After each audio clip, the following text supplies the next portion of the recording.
Good morning, my patriots. Good morning, Bobby. How are you?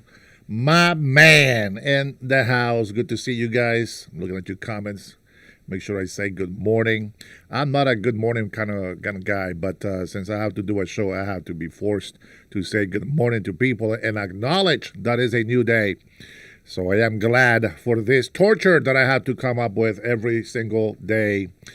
Good morning, Brian. Happy Mac is celebrating early in the morning. Man, you guys are morning people. We'll check that out. Guys, just so you know, I think, well, I don't even know if I did it this morning. I was going to try something different. You guys, Omar, good morning, brother. You like that? Loki won a DHS show hat for Christmas. You might get one, my friend. You might get one. Yeah, if you guys like the hat, man, just let me know and we'll work something out. Good morning, Precision. Mr. Precision is in the house. I was going to try something different. I don't think I did it, to be honest, on this. Coffee makes it happen, says Brian. Man, I'll tell you right now, dude, you guys know already, I have such a hard time sleeping. It could be a good thing or it can be a bad thing. Now, here's the problem. Okay, hold on. Yuck coffee in the morning is the best. Focus in there. Come on, camera. You can do it. It doesn't want to focus. Kind of. How about here? There you go. Good morning, my fellow patriots. Salud and stay thirsty, my friends. Oh, yeah. Oh, yeah. So, I don't think I did it on this. Let me go into my settings here because what I wanted to do was to set up the video so only members and subscribers can comment. Let me see if I can do that real quick. No. You know what? I suck at this kind of stuff in here, but I know there is a setting somewhere. Let me see. Recording date. Okay, comments on. All right, yeah, that's good. Okay. So I can do two things, guys. Now, one of the things is just for you mods that are in here early. Just want to let you know if you guys keep putting people on timeout all the time, it does mess up the algorithm for people to, joining in. Meaning that every time that we put somebody on timeout or block somebody, it's telling the algorithm that this is not the right show for them. And I think that it will stop sending viewers our way. Now, what's important about having viewers is not the amount to have watching. It's you never know when we're going to get a patriot to come and visit our channel. And, of course, we want to have an addition to our family. Now, it's not about quantity. It's always about quality, right? But you guys know that we have a goal, and we're going to be starting campaigning sometime by mid of next year. And so that is an important thing to keep an eye on. Guys, if you didn't know, let me see, is saltwater? No, saltwater's not here yet. I know a lot of you guys are very, very, supportive of me and stuff, and you don't want people insulting me. I appreciate that. But at the same time, it's like I need to read those comments at least in order for me to be able to be effective with the show. So if somebody's addressing something, thank you, Herb Balloon. If somebody is is saying anything, I'm going to change the setting real quick. Just members and subscribers only. Okay. That way, if somebody makes a comment, then at least we know they're at least subscribers of the channel. So thank you guys for doing that. Reaper says, brother, I love that you're on every day, my man. Don't let the haters that think they're the majority only because they're mostly online because they're jobless losers. Yeah, I feel you. See, that's what I'm talking about, man. I love you guys for that support. We really want patriots in here. So I went ahead and activated members and subscribers only can comment. We'll see if that keeps the chat, kind of clean, so that you guys don't have to be putting anybody on on timeout or block them. Let me make sure that nobody is blocked as of today, and then we can get this show started. Okay, so nobody is on the timeout corner. Yeah, okay, we're all good. Okay. All right, let me go ahead and finish saying good morning, Charlie Brown. What up, SA? Well, it's actually SA, their initials. I know a lot of people think that that SA is just with an American accent that people say SA, but it's not SA, it's SA. They are initials. Now I'm going to give you guys, since you guys are the early birds this morning, the reason why Chicanos started saying that is because Chicanos, they speak Spanish and they speak English. And one of the things that they know is that, well, if you speak English here in America, you're American, right? So SA stands for Spanish American, okay? Not Spaniard, Spanish American. That means us, Latinos, and an American. So there you go. You guys got some knowledge that a lot of people out there in the world have no clue or idea what that means. And from now on, you guys are ahead of the curve. So there you go, my friend, Charlie Brown. Now you know. Now you know the insides and outsides. And you can still say SA. That's fine. But that's not what it means. It's, they're actually initials. That's why they always say, what up, SA? You know, it's not an accent. They're actually initials. Jasenia, clown in the circus. Guys, I don't think that my filter worked. No, this is my faithful followers here. Make America great again. That's what I read, John A. Make America great. And that rainbow means that there's a pact between us and God. Man, if you believe that Triple K is, you're either racist or plumb dumb. Maybe both. Probably. Good morning, John. Let's see. Who else is here? 94H Jeed. Hajid. Good morning. I'm going to say Hajid or Jid. Oh, man, I don't know. Hid. I'm going to call you 94 Hid. Let's say Brian John 8 says, we're happy gay every day. Let's go. You know why? God put President Trump in charge for us. That's right. So I want to start off with Marjorie Taylor Greene. Man, you know what? I'm not the one to spread rumors and all this stuff, but I have a question. I want to know. Good morning, Tyler. Oh, we're not done saying good morning yet. All right, people still checking in. All right, but Marjorie Taylor Greene is going to be the first thing that I want to talk about today. Now, because of the recent events of being evicted from the internet 3 times yesterday, I have to be more careful with what I show you guys on this channel if you want to continue to make content for you guys and I to talk about it. All right? So, just off the bat, I am a Honduran American. I was born in Honduras, Central America. For all of you nincompoops that don't know geography, Honduras is below Mexico. You have the United States, Mexico, Guatemala, and then there is Honduras. Was brought here by my mother when I was about 13 years old.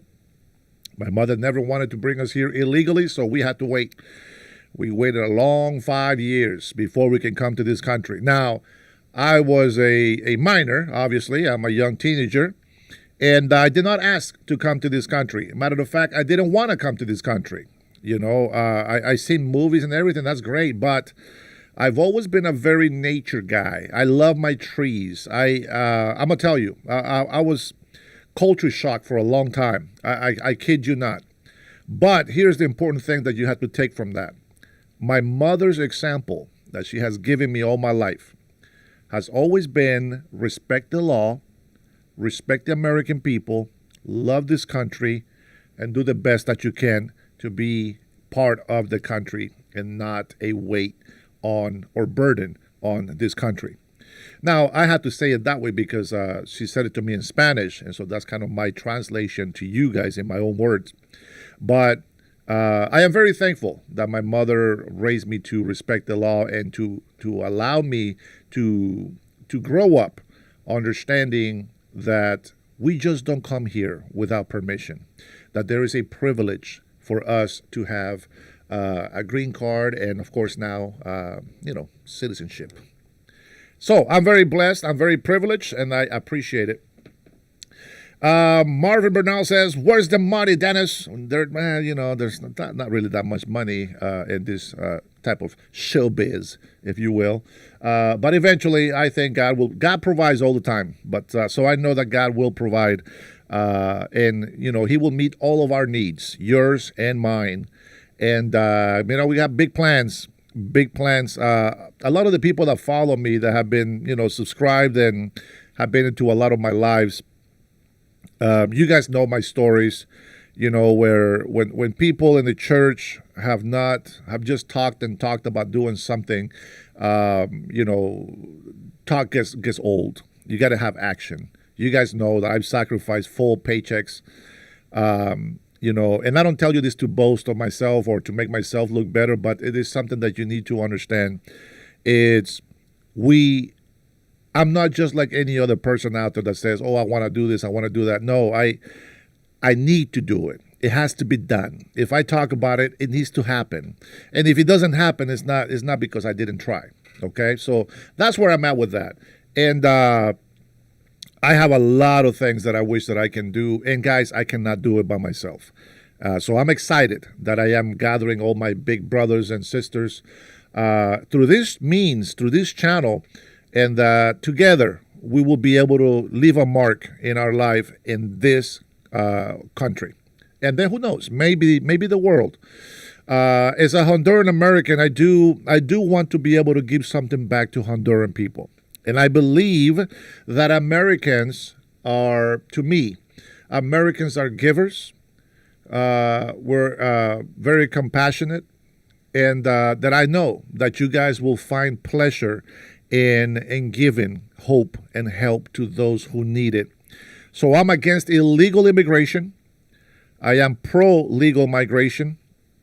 And as thus, I understand that there's a lot of people that cannot come to this country. And so we have to find a way. If we really care, we're not going to support illegal immigration, but we will do everything that we can so that we can go down there and give a helping hand if needed. Now, I know it's not our responsibility. I know that, you guys don't have to do anything. But at the end of the day, if the government doesn't provide for them, even though it's not our responsibility, everything takes time. Okay, so be patient. It will evolve into something great. I believe that we can help other countries in the most minimal way, but the most impactful way. So I have, you know what? I should get a hold of this guy. His name is Shin. They call him Chin. But Shiyun Fukajama. Man, I just butchered his Japanese name. He's a Japanese American. Well, he's an American Japanese. I think his parents were Japanese, and he was born here in America, I think. But he is in Honduras, and he's building churches. He's building schools. If you look up, Japanese American building schools in Honduras, you'll find them. Okay. He's a very little small guy, I'm sure. He looks like he's 12, 13 years old, but he is my age, or at least close to my age. All right. So I think I said enough about me. Okay. All of my members and old-time subscribers, you guys already know what we're all about. So thank you for being here with me. I know that you could be anywhere else, watching somebody else that is a lot better than me, smarter, with better effects and blah, blah, blah, etc. But you are here with me, and I appreciate you. All right. Wrath, good morning, my friend. One more week, no work. Oh, man, take advantage, man. Take advantage. Enjoy the time. When it's time to work, hit it hard. You know what I'm saying? Johnny says, I'm an independent thinker, not a follower. I understand both parties do not mean well for the common man. You know what? You got to pick a side. You got to pick a side. Let's see. What do we got out here, Brian? This one does, Johnny. And we, the people, have had enough of the corruption BS. Time to clean it up for the common man. That's right. We got to pick a side, guys. We got to pick a side. But I gave you the money here in Houston, Texas. Marvin, I don't know what the hell you're smoking this morning. I have not seen anything yet. Robert said, talk is cheap, actions speak volumes. All saying, yes, sir. Salud, my friend. Oh, man, that's some good coffee. For Robert, this is yuck coffee because it's instant coffee. He don't like instant coffee. Tough. It's all I got, and I'm going to drink it. Even if it's mixed with mud, if that is the only coffee that I have, I must drink it. It's all about the fuel, my friend. It's all about the fuel. I don't care how dirty. We're going to drink that fuel as long as this engine can take it.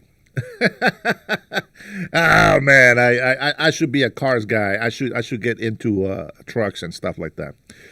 Never been into that stuff. I'll tell you what. I do like trucks. I like big trucks. But to a certain extent, I think after a while, it's like, that's too big. I hate not being able to find parking spaces. But I like powerful trucks. I like trucks with the long back. I do like to have a truck available for some sort of work, hauling stuff and things like that. But I've never been really, really into cars. I know how to do oil changes, change tires, the whole basic shebangs in there. But never been into, this is a 349 horsepower and a 3.5 liter, blah. I don't know what the hell that means. So I'm not going to pretend that I know, but I know the basics. All right, let me read a couple more comments in here before we jump into Marjorie Taylor Greene, the traitor, as they say. Well, we're going to go ahead and touch up. I've been reading up on her. I've been listening to her talk, and I've been watching what other people say about her. And, let's be honest. Our enemies are waiting for us to fall apart, okay? That's the bottom line. And I think it's America first. We know Republicans are the way to go right now, and we have to pick a side right now. That doesn't mean that you are a follower.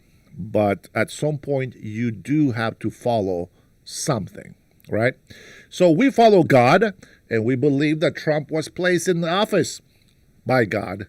We've been praying for help, and that's what we got, and we gotta do the best with what we got.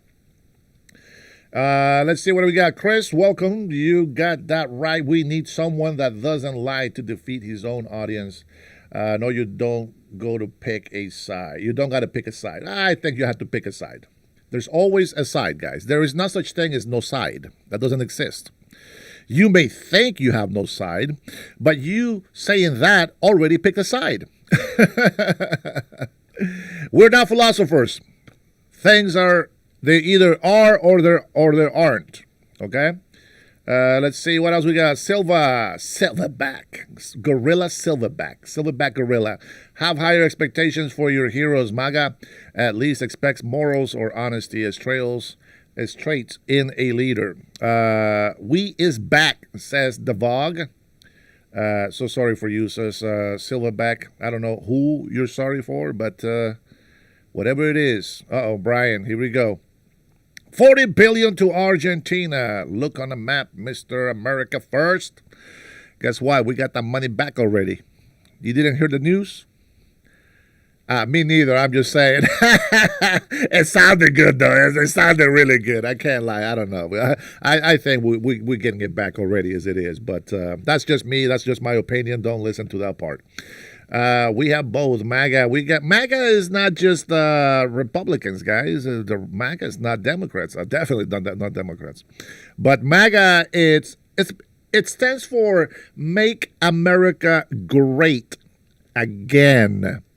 And what that means is that we are calling on to all our patriots to come together. Hi, Cheryl. Good morning. Uh, Trump never said what like socialism. I'm not sure if you put that backwards in there. You're killing me, Cheryl. As sweet as you are. Mwah, a big kiss to you. Um, Good morning. Good morning. Thank you for being here. Mr. Liberty, what's poppin', compadre? Que pasa, Mufasa? Let's see. Mind Speak says, I agree. After all, God did put the devil on earth as well. You know what I'm saying? That we don't worship man, that's for sure, my friend. So, with that being said, it does, when we say that God did this and God put this person in here, sometimes people, oh, Cheryl, you lost your blue collar. What happened? Your membership expired. Look like it's okay, sister. No, big sis, because I know you're older than me. It's good to have you in here. Let me see, Miss Trigger A8. To call someone a traitor because they're using their own mind and following their own beliefs. We'll get to it. You'll see how the way you would learn the way I think. She chose her own path. If you really understood the word traitor, you'd find something else to say. Well, hopefully you stick around and you'll learn something today. Not that I know more than you, but learn something in the way of this is how I see things, okay? I don't want you to be offended by that. Let's see. I'm donating money this new year coming. Military. Good for you, Marvin. Good for you. I really hope you do. The military, it's very important and you should support it. Brian says, thank you. Point proven. Point proven. Billy. Where's Billy? Billy! Billy! Billy! Where are you? Oh, there's Billy. Billy says, I am a Democrat and I am MAGA. Oh, that's what I'm talking about. So is my wife. Man, you guys are patriots, okay? That's what that means. MAGA isn't all Republicans. See, Billy agrees. Thank you, Brian, for commenting on that. Sometimes when my moderators or my members comment because of the color on their letters, it kind of separates things for me. So I appreciate that. Brian 898. What do you think about the MAGA farms in Africa, Eastern Europe, etc.? I don't think anything of it because I don't know anything about it. Let's see. MAGA power, baby. Let's go. All right. Thank you, Brian. All right. So let's go ahead and start with Marjorie Taylor Greene. And I know that, when you hear, somebody say off the bat, oh, well, the traitor. Yeah, well, here we go. Let me tell you something. As I said, you have to pick a side. Okay? You got to pick a side. Why do I say that? Well, first of all, aloha, mana. Aloha. First of all, okay, guys, have some tough skin today, moderators. Don't block comments. Let these people talk so I can catch and see who is actually respectful, who is actually an actual patriot, who is a troll. I will try to keep an eye on the chat, okay? And if I ignore the chat, guys, just pay attention to what we're talking about, and just let them talk to the wind. I'll never be a leftist cockroach, says Scarface. Bone 200. Rod says, "Amen. Hurt your feelings." You know what? We're all humans. If we don't have our feelings hurt once in a while, then what is the point of being humans? All right, so here we go. You have to understand that the whole concept. Sometimes it's not about us. It's not time to be selfish. You see that right now. I'm going to give you kind of kind of go back and forth. Okay, I'm trying to make my point on this. Marjorie Taylor Greene. We're not going to judge on personal moral stance. We know she got divorced. We know she was an adulterer. She's an adulterer. We know that she was sort of cheating on her husband with this gym guru, what's supposed to be some sex idol guy, whatever. I don't care about that stuff. That's her personal life. We're not here to pray for her soul. That is God's judgment on her. Now, I want to throw that out there because I know people like to mention President Donald Trump's moral personal life, and I think that has to also be thrown out the window. Okay? We're talking personally just what is best for our country. I mentioned before that when you have a problem with your family, there is people out there that are judging you no matter what you do. So when you have a problem with the family, you keep it in the family. Why? Because you will fix the problem and you will, make up and you will continue being a family. But the moment that you take this problem and you give it away to a stranger outside, now you have broken that secrecy, that trust in the family because you have a big mouth and you want to go share it with the world. And that right there is being a traitor. Now, it's not the traitor that we're talking about when it comes to a patriotic traitor, but it is a traitor because you are breaking the circle of trust.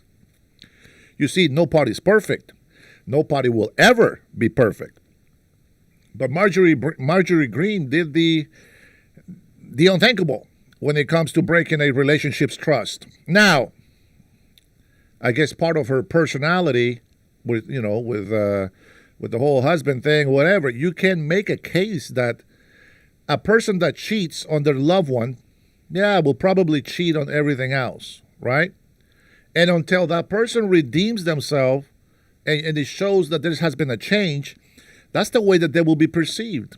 This is why they attack President Donald Trump, and they're always trying to make them look like Melania is always upset at him. Well, she's a model. She has that resting face. You know what I'm saying? And she's beautiful. She looks gorgeous. But, I'm not always smiling either. Some people think that I'm an angry guy every single day because of the way that I look. And sometimes I'm very serious. I'm always thinking about stuff. And it doesn't mean that I'm mad or, whatever. I can come up and maybe feel that I'm short with people. But, hey, listen, I got a lot of stuff in my mind. Give me a break. I give you a break. You give me a break. Okay? So not to go too much around the circle in here, kind of weaving back and forth, the tactics of President Donald Trump. It is contagious, but that is the way I think, and that's the way that things make sense to me. Unfortunately for me, I think of so many things at the same time, and it's kind of hard to put them one by one. ADHD does not allow me to place them in small areas so that you guys can all understand what I'm saying. That's why people a lot of times saying I'm rambling about something. That's because they don't understand the way I think, and I understand that. I don't blame you for thinking that. But the point stands. Marjorie Greene is giving her resignation. And while she's giving this resignation and talking about how much she cares about the people, she's giving a resignation almost laughing. Like there is no, oh man, I feel bad. No, she's celebrating. You know how much she makes a year? About $170,000 a year. You know how much her net worth is right now?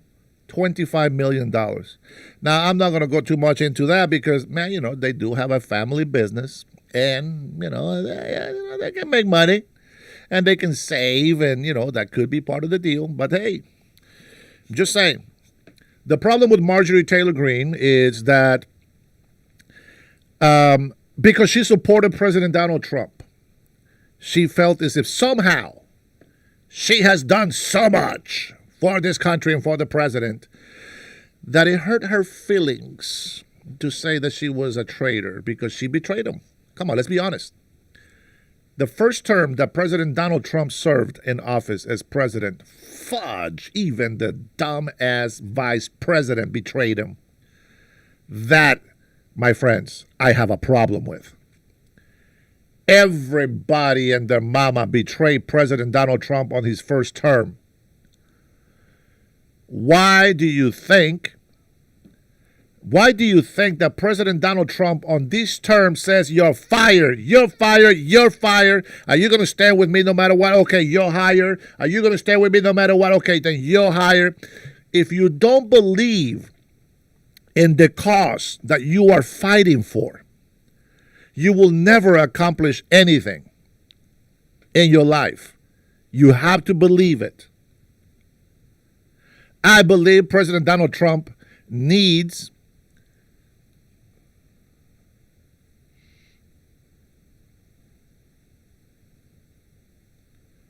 don't worry about blocking. Don't block anything on there. Don't block anything on the chat for now. Okay? Don't block anything on the chat. I want to read. Don't get offended, Patriots. Have some thick skin. You got to be able to take the bad comments as well. Okay? Now, if somebody starts being racist, okay, I get it. Okay? If somebody spams some dumb stuff and keeps spamming, I get it. Everything else, you leave on that chat. All right? I will appreciate it.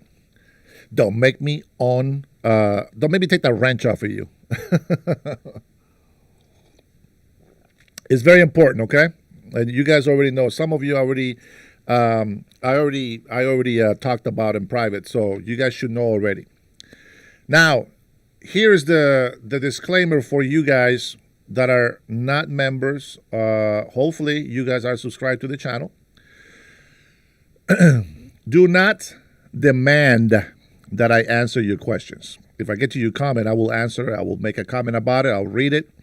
But if you want to really have your statement stand out, you got to put a super chat. That's the way that it works. This is my job. Whether you like it or not, it doesn't matter. This is what I do for a living. I cannot do this channel without the support of my viewers and people like yourself. So if you're going to sit here and come and throw insults at me, the least that you can do is pay some respect, okay? And that I can agree with. So before you go all crazy, yeah, don't be insulting my chat members. Don't be insulting my subscribers. If you are not MAGA, I will tell you right now, this is MAGA country. If you don't like the way we talk, get the hell off my chat, okay? If you're going to be miserable listening to us, I don't want you on my chat. But if you want to hear what's going on and you want to understand why we think the way we think, you're more than welcome to stick around, okay? So just be respectful, okay? And then if you have comments, like I said, direct them to me. If there's some member, responds to you, all right. But try to make those comments towards me. And I cannot be looking at comments here and then look at here. You know what I'm saying? Yeah, that's fine. It doesn't matter. If you, like I said, you don't have to support MAGA, but if you still want to be here, be respectful, I'm good with that. Okay. So with that being said, going back to the Marjorie Taylor Greene, I think that people like her are snakes. She is a traitor. Not a traitor to the country, but she did betray trusts. And just like she said, oh my gosh. You know what? Why don't we start off with a clip? Let me see here. I got this clip. This is not that one, not that one. Now, this is Dave Rubin. Dave Rubin on the, is with Bhatia. Bhatia? Yeah, Bhatia. And well, he has an opinion about Marjorie Taylor Greene. Now, I haven't heard this, but I do like Dave Rubin. I think the guy is very smart. Yes, I know he's gay. And yes, I don't judge him for his sexuality. God will judge him for that. What I judge him on is he truthful? Does he try to be a good person? Yes, that's what I judge him on. His personal life, and keep that in the closet. You know, he doesn't go around dancing in rainbow colors and the Speedo on the street. He's actually very professional, very respectful, and sometimes we can all be jackasses. So there's that. All right, let's go ahead and listen to what he has to say. Let me put him on here on screen for you guys. I think that's good. Okay. Let's go ahead and see what he says, because he's very smart, and I'm going to feed off of his opinion, I'm sure. Here we go. Let me tell you what a traitor is. Oh. A traitor is an American that serves foreign countries and themselves. A patriot is an American that serves the United States of America and Americans like the women standing behind me. Does anybody agree with that? Does anybody agree with her statement right there? It's okay. You can go ahead and put a 1 on the chat if you agree with her statement.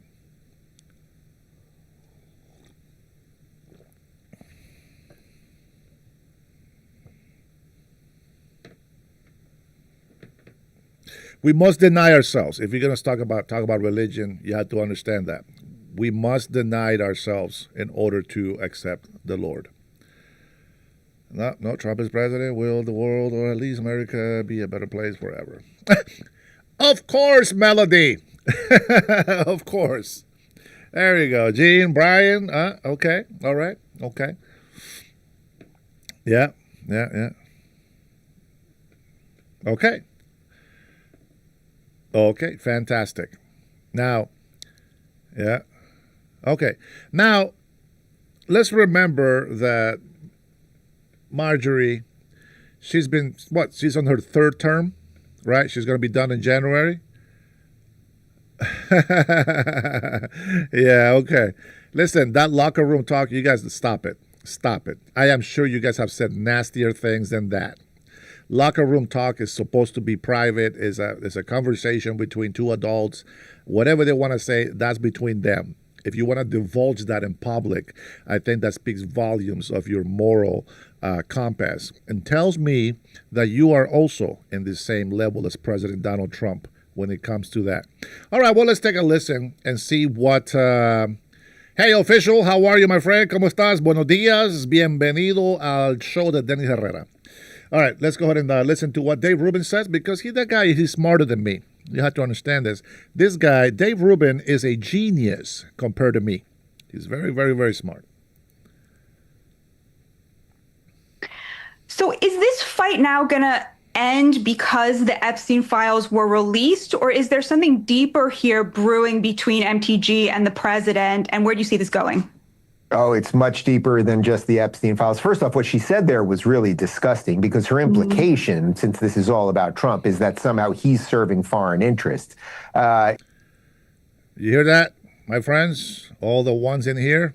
All right, listen to the man. He knows what he's talking about. You know, I could do the half-hour laundry list of successes that Trump has had. Your audience is probably well aware of them, whether it is borders or deportation, or the trade deals that are working in our favor, or the 8 wars that came to a close, or getting DEI out of our institutions. I mean, we can go on and on about those things. The fact that they're having a political dispute, maybe he didn't want to endorse her for governor or senate or whatever that might be, and there is something related to the Epstein stuff here that's causing the friction there. But that she immediately goes to, okay, so he's somehow a traitor to the country. I mean, she knows that's not the case. You know, Donald Trump, for whatever his flaws may be, he has done the unthinkable. He fought the machine. He fought the deep state. He fought all of the media machine and everything that lied about him. He was almost assassinated. He did all that, almost impeached, basically lost his businesses in New York. Everybody forgets about that on the left. You guys are clueless. And until you guys admit or acknowledge any of the good things that he has said, you guys are blind sheep. So you can tell me all the insults that you want about me, but you are the fools for your hate for one man. It's so great that you are so blinded to see the actual achievements that he has made, and I will tell you that you will be judged with the same measure you use to judge others. And that's a fact, and I promise. City did all of that and now is fighting for literally I don't know if you've ever seen them, but you can go back and watch his videos when he was a huge star in the 80s, go on Phil Donahue or Oprah or any of these shows, and he's saying the exact same things he says now. He's a little more orange now. His affect is a little bit different. He's a little gruffer and a little older, but his principles are basically the same over the years. That does not mean he is right about everything, but to me, those of us that are broadly on the right, and you and I who come from the left are somewhat new. I still consider myself kind of new on this side of things. But anyone that is, I would say, if you are looking at this honestly, truly honestly, Donald Trump is doing as good a job as you possibly could. And not only that, look at the people around him, Marco Rubio and J.D. Vance and Pete Hegseth and Tulsi Gabbard and Dr. Oz and Jay Bhattacharya. I mean, this is an all-star level cabinet that we're never going to get again. So I'm sorry, if you're on the right and this is not good enough for you, good luck. Good luck. And you know what? I have a feeling you'll find yourself on the left, which is exactly where Marjorie Taylor Greene and Tucker and the rest of these people are going to be, because that's the horseshoe theory of politics. Yep. I agree. Right. So speaking of Tucker and the vice president. And before we get there, that is 100% accurate, and that's what I believe, and I agree with his opinion. And that's something that you guys can say about your party. You see, we can agree that not everything that President Donald Trump is going to say is right. Yeah, some comments are out there, and we cannot defend them forever. But the fact is that he is doing the most that any president has ever done for this country. Now, I'm going to touch up on what Marjorie Taylor said about helping other countries. You have to understand that we have to look for our interest. If you guys are Democrats on the left side and you are hating President Trump, and all of us, for that matter, since I am the king of the idiots on this chat, Tucker is left-wing, somebody says. Maybe. Tucker is not all there in his head anyway. But the fact is that a lot of you, not you guys here in the chat, but a lot of libtards, a lot of ignorant people on the left have a hard time trying to grasp what it means America first. Now, first of all, I'm going to call your hypocrisy. Number one, all of you who support Muslims, you support pedophiles. So don't be throwing that over here, false accusations on my president. Number one. Number two, those of you who believe to call yourselves Christians and you hate us for going pro-legal migration, let me remind you that the safety of the American people is not any less than illegal immigrants. If anything, it should be a greater importance to you to defend, because this is the legitimate land, or where people are obeying laws, where we have authorization to be in. So before you start playing like you're this great Christian, or you believe in somehow you come in here, call me a hypocrite, and go on all these crazy things about religion. First of all, helping other countries, that is the Christian way. That is the way to do it. When we say America first, why do we go help others? Well, there's an interest, not only because we're helping them, but there's an interest that we're going to get out of it. Now, somebody called me yesterday, and I think the man was very respectful, and I appreciate that. But he says, tell me something that President Donald Trump has done in the world right now that he hasn't benefited from. Well, first of all, I think everything that he has done for the country, which in turn, he should benefit from it as well. You're not paying his salary, are you? Yeah, I don't think so. He works for free. So give him that. Acknowledge that. Acknowledge that he has shut down the border. Acknowledge that he has helped stop 8 wars. And by the way, I heard Zelensky is actually agreeing with most of the terms that President Trump set out there. Do we trust Putin? No. I still don't trust Putin. Should we attack Russia? Of course not. We have to look for America first. And that's how I see it. Yeah, you know what? Crypto. How much money did he make on crypto? Well, his family maybe, but he didn't. He lost his business. Where were you with Hunter Biden and the laptop? How come he's still free? Where are you saying that you love Biden? Oh, yeah? Where are you on the digital pen pardons? Where were you when you were telling us that we were demons and you wanted to destroy us because we didn't want to get vaccinated? Where were your Christian values? Where was your love and your patriotism for this country, you hypocrites? Where were you defending America first, you hypocrites? You hated your own American people because of a COVID virus that the Chinese created in the Wuhan lab and that Dr. Fauci covered up. Where were you, you hypocrites? You say you want America first and you hate Trump for doing everything that he's doing around the world when it's benefiting us. The Nobel Peace Prize winner says that President Trump deserves that trophy, that acknowledgement. I know it means a lot to Trump. I don't give a crap about the Nobel Peace Prize. I care about the actions. If you do actions because you believe and because you love, then that's what you do. You don't do it for a reward. If the president does it for a reward, that's his keep.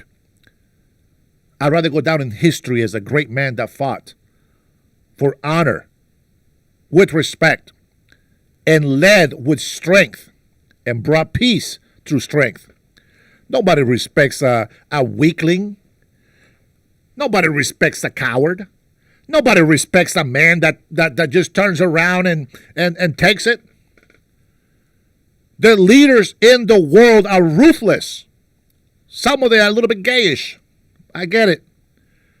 A lot of them are women, and I understand. Emotionally unstable women. Well, we got a couple here in the chat, but we're not going to mention names. And that's how they rule. I am going to stand by my president. We voted him in. If you didn't vote for Trump and you don't support Trump, shut the hell up, sit down, and watch the show. That's it. That's all you got to do. Shut the hell up and watch the show. And I don't mean my show. I mean the Donald Trump show. Let the Republicans rule as democracy appoints. We won, you lost, sit down and shut up and stay in your corner.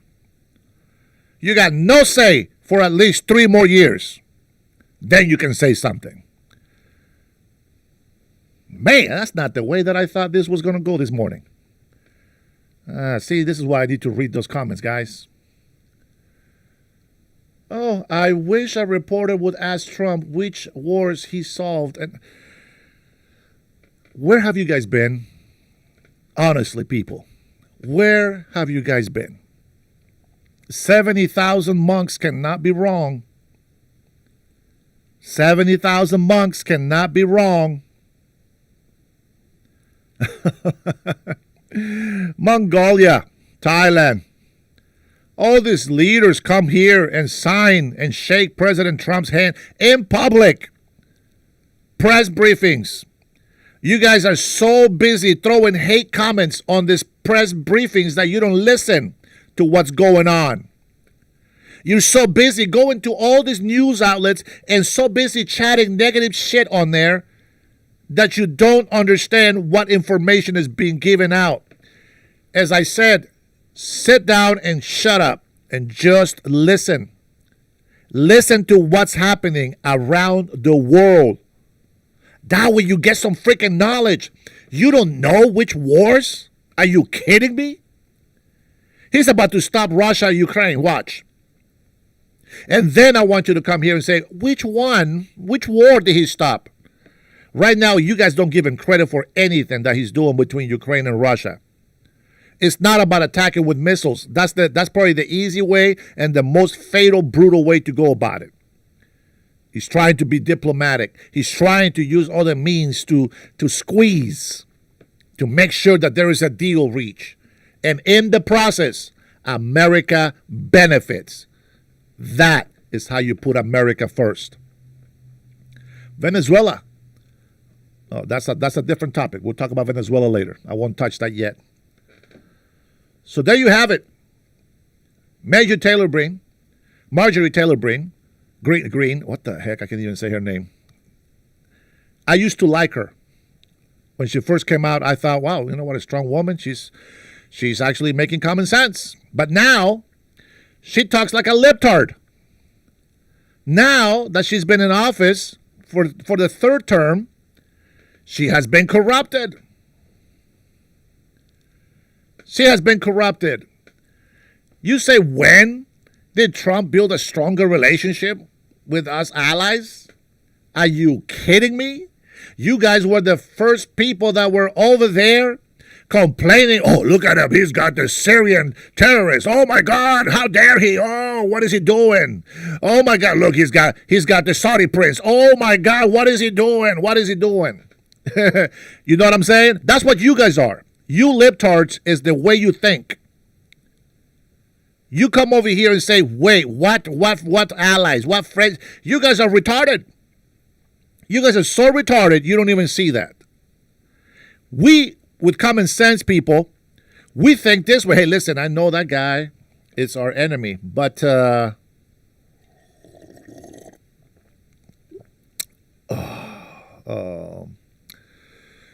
my friends. Orange Man loves you as well. With that being said, if I go back through my chat and I see any life threats on my chat, my muds, if you see that, you screenshot that and email it to me, will you? We will report you to the FBI, you SOBs. You can come in here, you can throw whatever else you want to say, but if you threaten my life or my family's, as a lot of people have actually done on this channel, I will turn you into the FBI. So F you if you don't like what I'm saying. With that being said, let's go ahead and listen to a little bit more of this conversation. President, one of these other fights that's dividing, in my view, the content creators from conservatives is Tucker's cozy interview with white nationalist Nick Fuentes. A lot of Republicans, a lot of them came out and condemned Fuentes in no uncertain terms. One person who has not done that since this interview came out is the vice president, despite the fact that Fuentes has said just the most disgusting things about the vice president's own wife. I mean, you would think as a man, you want to stand up for your woman, right? I mean, what did you make of the fact that the vice president seems to be on the side of, well, this infighting is stupid, and he's also sort of taken up that view of, I have no enemies to my right, we're only fighting the left. What did you make of that? Right. Well, first, Maya, I think it's worth noting, since I know how the internet works, that we should probably both acknowledge that Tucker has every right to interview whoever he wants. And I didn't hear anyone call for him to be deplatformed, meaning kicked off YouTube or Spotify or anything else. And I certainly would never call for that. However, as someone that talks for a living, and Tucker's... Hold on, Dave. Man, love you, man. Love you. Love you and respect you.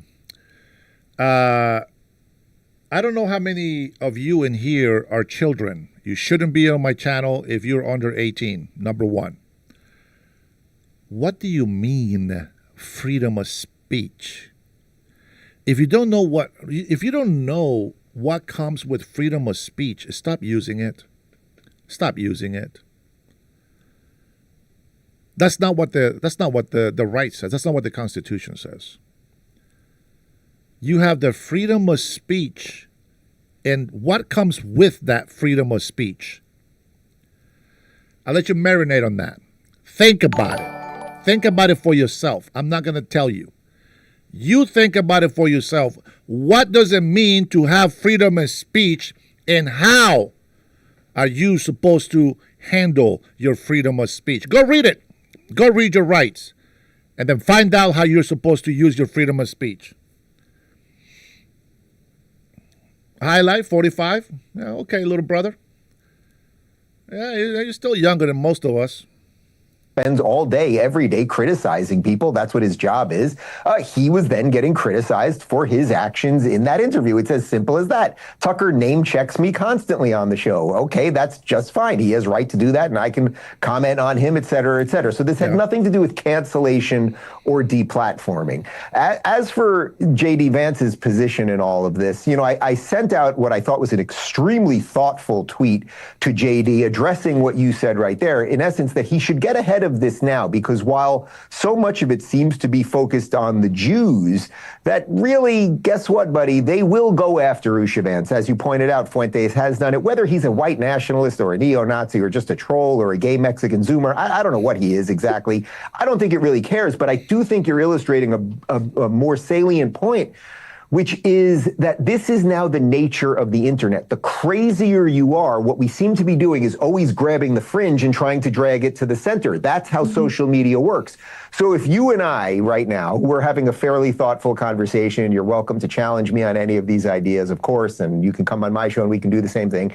That will not go crazy viral because we're going to explain ourselves. It's going to be thoughtful. We're not going to, call people names to a certain extent, that sort of thing. However, if we did the crazy thing and said all of the crazy things and went with all the conspiracy theories and this, the Jews, this, and the blacks, that, and it would go viral. And then when someone looks and they go, boy, I got 50,000 tweets, 50,000 likes because I put this up and it's insane, you're going to start doing it again. And then the algorithm learns from that. So that gets to what you were talking about in the preamble there. And I would say for JD, I want my leaders to lead. It seems to me, and I'm a big supporter of him. I think he's been an incredible vice president. He was amazing at debate night, and subsequently, I think he's actually in sometimes a better explainer of Trump's ideas than he is. Trump's great at the slogan, and then JD really can knock out everything else. I'd like him to lead right now. Like, if you guys are afraid of these frog accounts on Twitter, then where is the leadership? And that was the question I posed to him, because they are going to come after your wife, even if she converts to Christianity. They don't like her because she's Indian, but they really don't like her because she's not Christian. So why not nip it in the bud right now? So that's for him to decide. I'd be happy to. I've had him on the show many times. I'd be happy to have him on again and discuss that. It's so interesting because I like the way he thinks.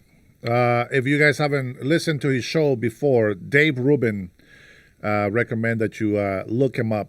He actually is a great delight to listen to. I haven't watched him for a bit because I've been really busy doing my own thing. But if I'm gonna listen to podcasters, I got two podcasters that I like. I don't have time for everything. I like PBD, Valuetainment, and I like Dave Rubin. Those are my two favorite podcasters that when I have time to listen to, that's who I listen to. They don't always take the side that I take, but they use common sense and their arguments are valid. They're legit. Nobody has to agree with everybody all the time. Sometimes we will disagree, and that is the nature of who we are. Now, we will be playing just the audio because I don't want to get in trouble here, but I will play the audio so that you guys can listen how CNN covers the news. Okay, so you guys will just hear the audio for that. Let me see, what do we got here? Okay, Salt is in the house. Welcome, Salt. Good morning. Let's see. That's all right, Salt. We're going to allow them to judge and tell me that I'm not American, etc. Their comments, their little insults mean nothing to me. Just let them be. But we're not going to tolerate any racist comments or any spamming of any kind. Okay. Let me see. Let me go ahead and read a couple of comments here for you. Let's see. Pretty says, horrible administration. Scott Norris, Dennis, we're glad that you are home here in the United States. Thank you, Scott. That's my American family right there. Those are the patriots that I want on my channel. People that will uplift me, not put me down. I think that if you want something from me, you have to know how to come to me. You have to know how to talk to me. If you come in with insults right away, I dismiss you. Okay? It's that simple, guys. Let's see. So Jay says he's a man-child Trump. Okay. And what does that make you calling him that? That's exactly who you are. Dave, one of the dumbest human grifters on this planet. Sams, you have no brains. So that your opinion is useless. You see how that works, guys? You guys are making mean comments. Use your freedom of speech. Well, guess what? I'm going to use my freedom of speech as well. Let's see what else we got in here. Let's see. Letitia James hasn't phone anywhere. Americans stand strong. Good. The conservative pit in hell is on fire. All right, going back to Marjorie Taylor Greene. Official says, we love you, my brother. Then, man, I love you too, bro. You guys love Trunks. All the hate that we get on this channel. With that being said, Marjorie Taylor Greene. You guys have no idea of how the world works. Apparently, you guys are still learning what life is about. So, with that being said, all you guys that are coming in here wasting your time throwing insults, that's not the way that you're going to get your point across. You got to be able to use your freedom of speech in a responsible way, knowing that if you come in here, I want you to understand this. If I throw names out there like retard and libtards and all this stuff, I don't know who you are. Remember that. I don't know who you are. You know me. I don't know you. So if you get offended because I say libtard and you are one of them, that's not my fault. That's your fault. Nobody here knows. If I said demon rats or if I say libtards and you respond upset, that's on you. That's not on me. I don't understand why you can't see that. You guys are keyword warriors, as they call them.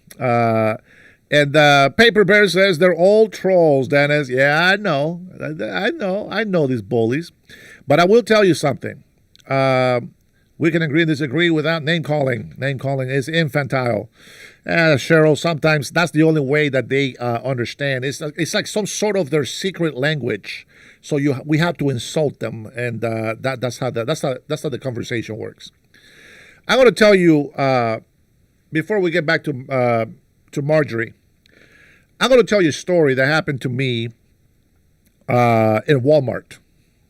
Now, you guys have been following me for a while. You already know this story, but here we go. And this is because of your freedom of speech, okay? Let me tell you something. One morning, while I was getting ready for work, my wife comes in and she tells me to go wake up my brother-in-law. And I was like, what do you mean? Go wake him up. He's in the car. And I was like, man, just let him sleep in the car. I didn't know. But I finally go outside and he's out. He died of because of fentanyl. Okay? So he passed away. I grabbed him, took him out of the car, laid him down on the floor. And then the paramedics came and gave him Narcom and whatever and tried to resuscitate him. And, well, we lost him. We buried him. Everything's done. But that one day, I was emotionally destroyed inside, even though I play tough, even though I play like, it's not bothering me. And I always carry my gun with me, just so you know. And I want you to think about this story. Thank you.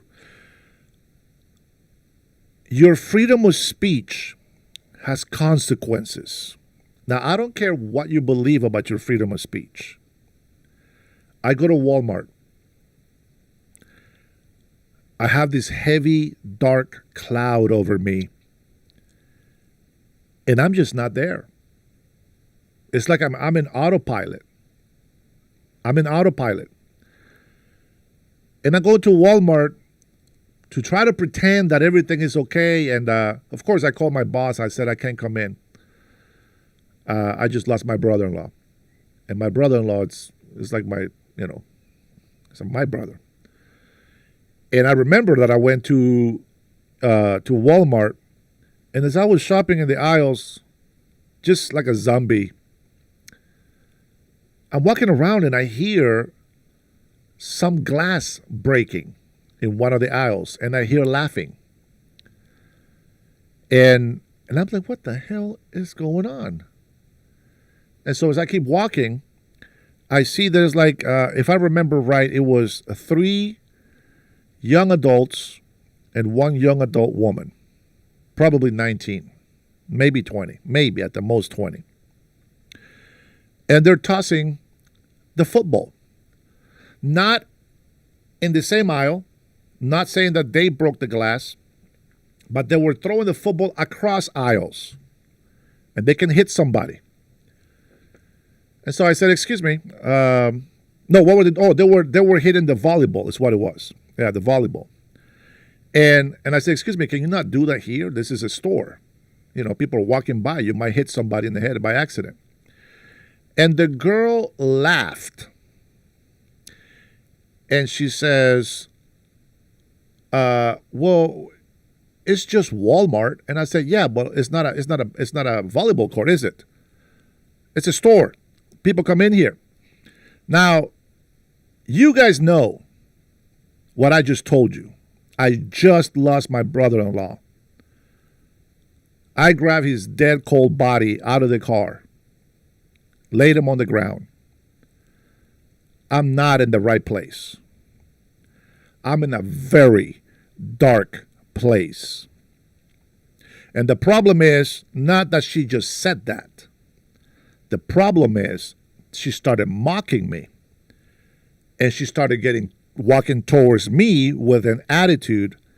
I recognized two of the guys that were with her. They were arrested just about 3 days before at the University of Washington. They're Antifa members. And the guys were laughing at my comment. But I was in a dark place, and I said, hey, I don't think that's funny. And they try to come at me, and I just put my hand on my side, and I'm about to destroy these people. You have to understand this. They were cussing at me. They were intimidating me. They were surrounding me. And I'm in a very, very dark place. I see heads blown off. That's what I'm seeing. So your freedom of speech has consequences. And I even told them that day, one day, you're going to encounter a guy that is going through a very dark time in his life, and you're not going to be laughing. So I'm just giving you that piece of advice. They didn't know I'm talking about myself. And I will tell you right now, if it wasn't because God's strength was being given to me at that moment, I would probably be in jail right now. You know what? I called the cops. You know what? Okay, you want to do that way? I called the cops. To my help, to my luck, they were right outside the Walmart. He came in, not even a minute. Boom, he came in. Hey, did somebody call the police? Oh, yeah, it was me, sir. And I shaking inside, not outside. Inside, I'm shaking. These guys don't even know what was about to happen to them. And I told the officer, I said, Mr. Officer, I'm sorry to bother you here, but here's what's happening. I will let you know. I have a concealed gun with me, and I have a permit for it. Now, I called you because these young adults here are being disrespectful. They are playing volleyball, and, you know, I heard some glass breaking. I don't know if it was them, but I asked them to please stop, you know, hitting the volleyball across the hallway because they can hit somebody. So he went and talked to them. And as he turns his back, somebody threw something at me, but didn't hit me. And I talked to him, and I said, Mr. Officer, you see that guy over there? He just threw something at me. He missed, but he threw something at me. He says, well, if you press charges, I can arrest all of them right now. And I said, no, what I want them to do is to stop doing what they're doing and be respectful. That's all. And the cop came to me and he says, sir, I appreciate you calling me here. And I would just say, you know, I will tell them to disperse. And they got to go. But I said, just for your safety, just go ahead and leave right now. And I said, okay. Now, I think it's funny that, let me see, Johnny says, Dennis thinks he is wise. Bro, shut up. Has anyone ever called you intelligent? Jonate, I a snitch. Jonate, let me tell you something. You are a criminal. I can tell you're a criminal. I can tell you're one of those losers that doesn't know how to respect the law. You think that keeping a criminal code makes you a better person. You're just a filthy criminal. That's who you are. You are not men of honor. You are not men that deserve respect. You're a piece of garbage. You are scum to society. That's who you are. This whole thing talking about snitching, you are a fool. It's about respecting the law, respecting others. Shows me you have no respect for other people. I just told you I lost my brother-in-law. I'm in a dark place. Yes, I have a weapon with me at all times. I told you how hard it was to restrain myself, and I had to reach out to the police. And I give God the glory for giving me the strength. And your comments, it's unintelligent. And what was that? The kids don't respect you, coward. They can smell you. All right. So I will say this. People that, go ahead and, Saltwater, you still in here? Go ahead and get rid of Jonate. He's a dumbass. One of the things that I said, I don't care if you call me names. But the fact that you continue to act in an ignorant manner, I will treat you as such. You as come back. Don't come back to my channel. Go ahead and get rid of Johnny. If you don't do it, I'll do it. Johnny, thanks for coming back to my channel. Thanks for visiting. Don't come back.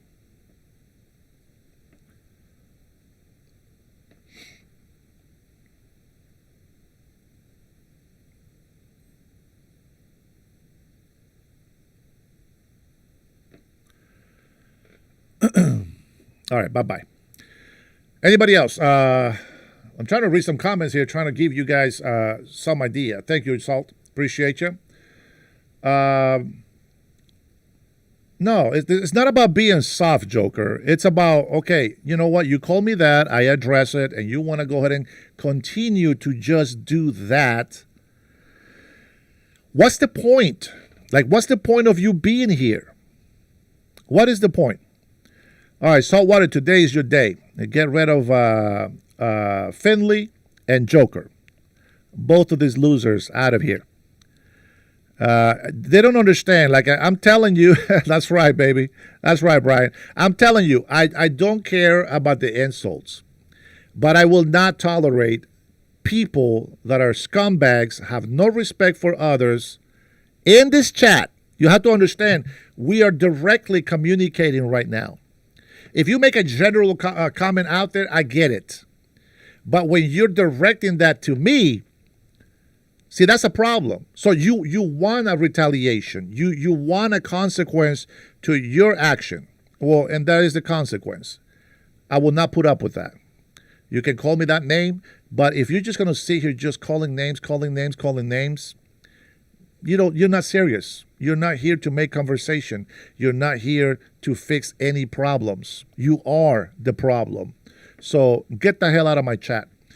Let me see what else do we have in here. I'm surprised. I'm going to read a comment from Melody. She seems to be positive and bright all the time. Let's see, Melody. I'm going to give you a shot. Where you at? Let's see. To all the crybabies in here that keeps calling me crybabies, why don't you show your face? Why don't you put your picture on your profile and use your real name? Have some cojones like I do. Show your face and your real name and stop hiding behind the keyboard, you little wusses. Who's soft now? Man, you know what? I'm just happy that I have more patrons in here that support me and love me more than anything else. All right, here we go. We'll give Melody a shot here. Melody says, Dennis, I've been respectfully giving your facts here, and all you're doing is that. Melody, the problem is that you think they're facts, but they're not facts. You are erroneous. You are incorrect. So I'm going to share with everybody here in the chat. So If you're a Catholic, I don't care what you do. I'm going to give you my opinion of what I think. Take it or leave it. It doesn't matter. It doesn't concern me. It doesn't make a difference in my life. It's between you and God. And whatever you do, that's between you and God. Okay? She tells me that having Christ on the cross is symbolical of the sacrifice. And I say no. The cross without Christ is symbolical. If you keep Christ in the cross, you are an idolater. That is an idol. That's not Jesus Christ. Not only that, but what it means to have Christ on a cross means that every day you're crucifying him. And that's why I don't agree with Christ being on a cross. If you notice, there is no Christ on the cross. It is just a symbolical thing. Now, she argues that there is no idols in the Catholic Church. There is many saints. What do you call those? Idols. Images that are not God. Did Jesus Christ tell you, pray to Peter for a miracle? Did Jesus Christ or anywhere in the Bible tells you to pray to John? To pray to the Virgin Mary, which is not a virgin? Does the Bible tell you to pray to St. Anthony? To San Bernardino? San Bernard? Any other saint that you can make up? Does the Bible tell you to pray to Mother Teresa? Does the Bible tell you to pray to the Pope? Who is the only truth, way, and life? Jesus Christ. And he's not a rock. He's not made out of sheetrock.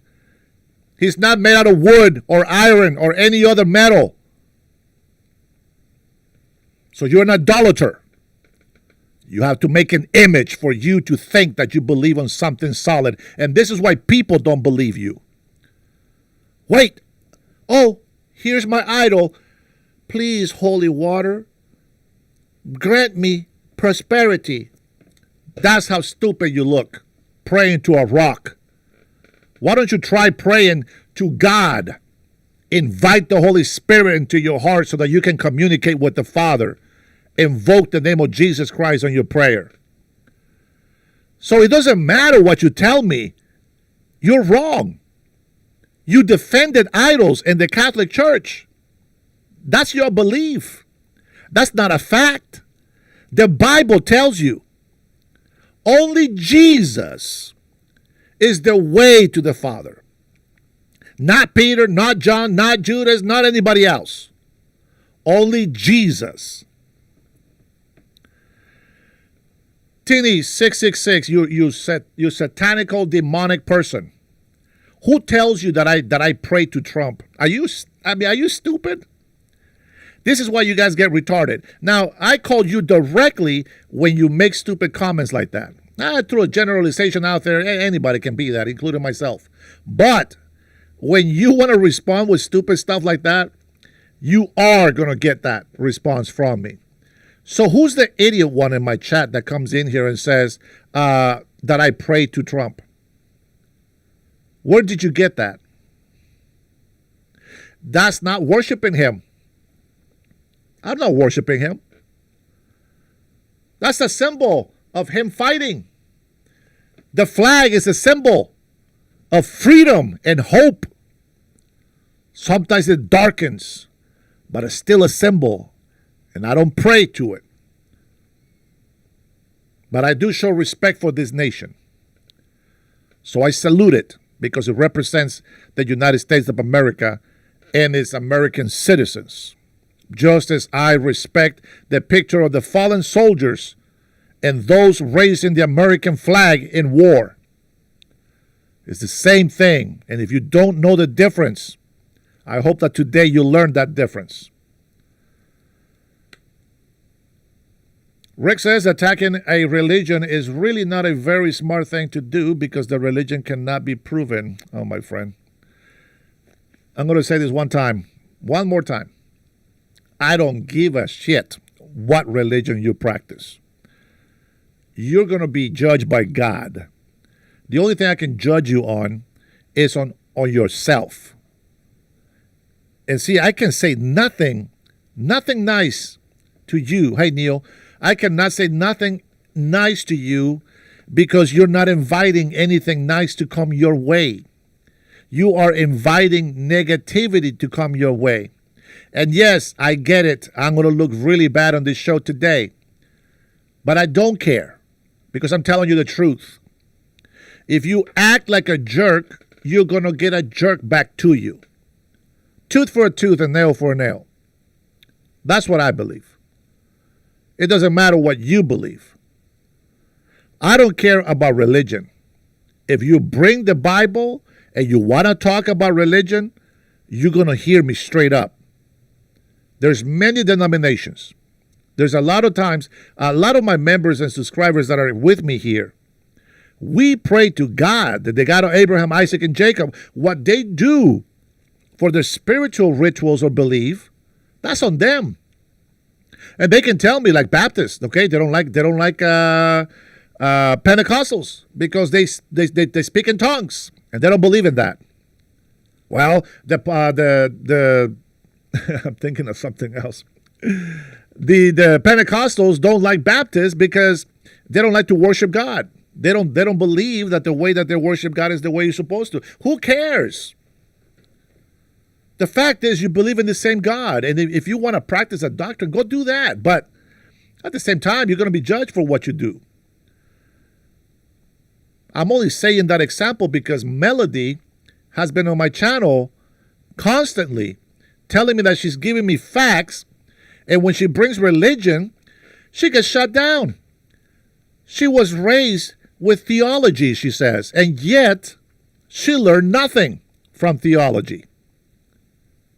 Nothing. It's like she was just indoctrinated into some fake religion. And that's not what I'm about. I'm about having a relationship with my God, and that's it. I don't claim a denomination. If you don't believe me, if you're a Catholic, hey, sorry for you. Or, hey, you go ahead and deal with God when the time comes. I'm not going to stop loving you. Of course I'm going to work with you. Of course we're going to be together and we're going to do this thing that we need to do. That is how it works. My job or responsibility is not to convince you to think about the religion that I think. I'm not here to convince you that the way I pray is the way you should pray. No.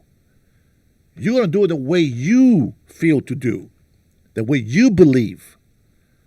So you can worship the way you want to worship. I'll worship the way I want to worship. Is that wrong to say? No. Nobody, none of my members, none of my subscribers comes in here. Well, I think Melody has a subscriber because she's commenting. But nobody that supports me comes in here and argue with me about religion. Trinity. I love my sister Trinity. She is she's my right hand when it comes to this channel. Anything Trinity says, I support. 100%. My big brothers over here, Brian, Robert, Saltwater is the newest to the addition to the family. But most of them, they know Trinity, and they all respect her, and we all love each other as a family in here, even if we disagree with what we believe. What we care about is that this nation continues to move forward. Now, if you don't like my opinions, I get it. But those are my opinions, okay? And that's exactly where I'm at with that. So let's go ahead and live bluegrass music. Dennis isn't judging. God has already judged. There you go. Thank you, sir. I appreciate that. Let me see what else. No,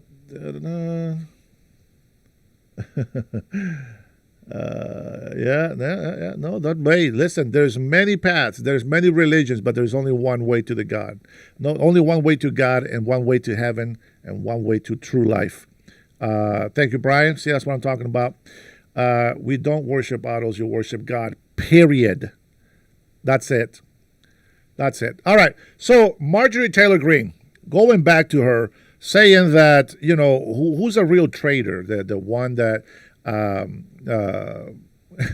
puts the interest of other nations before this one, or the one that actually fights for the people locally, like the people behind me, she says, who are, in the Epstein victims or whatever. What a hypocritical thing to say. She's on her third term. She was there during the whole Biden administration. How hard did she push for the Epstein files? How hard did she go look for these victims? She's fell into this whole collaboration with crazy lunatic socialist, Marxist, communists. Yeah, I know. I don't even want to call them Democrats because that's not what Democrats are. I'm not saying that Republicans or Democrats can be a perfect. No. But they are not the Democratic Party. And I know a lot of people that have been Democrats before agree with me on that. So there's that. I want to say something. If you follow me, thank you for subscribing. If you subscribe and you follow me on this channel, know that you do it because I speak the truth to the best of my knowledge. I'm not going to be kissing ass to nobody.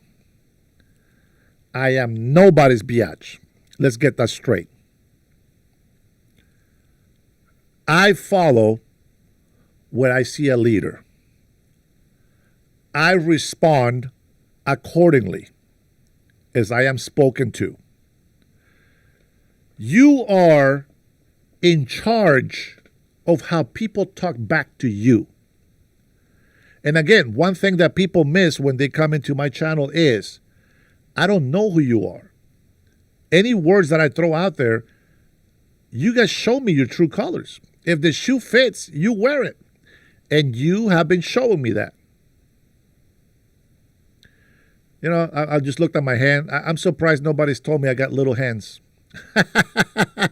You libtards out there, you guys like to tell President Trump that he's got little hands. Well, this hand is not that little.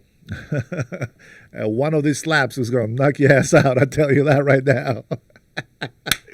Listen, Marjorie Taylor Greene is not a traitor because she's standing up against President Trump and telling him that she believes that what he's doing is not right. It's not because she's not even doing that. It's the fact that she is now following leftists. Leftists believe. She has gone almost on every leftist news outlet. Why would you do that? That is like cheating. That is like cheating on the one that you swore loyalty to, so to speak. She's going and sleeping with the enemy. That's what she's doing. Why do I think she's a traitor? We are living in a time in our country where the Democrats were thrown and they were casted away by Marxist, socialist, communists. Okay, let's just get that out of the way.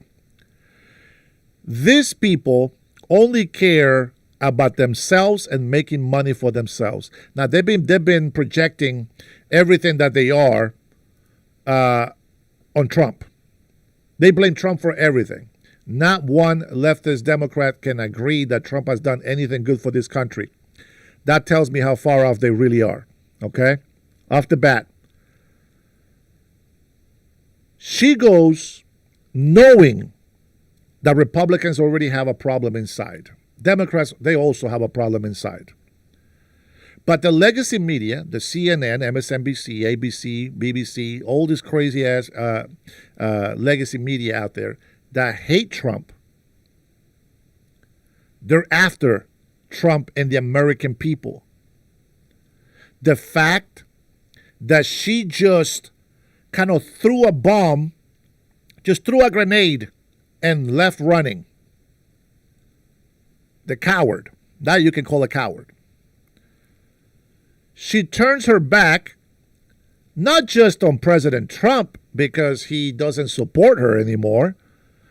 She turned her back on the whole Republican Party and on all of the American people.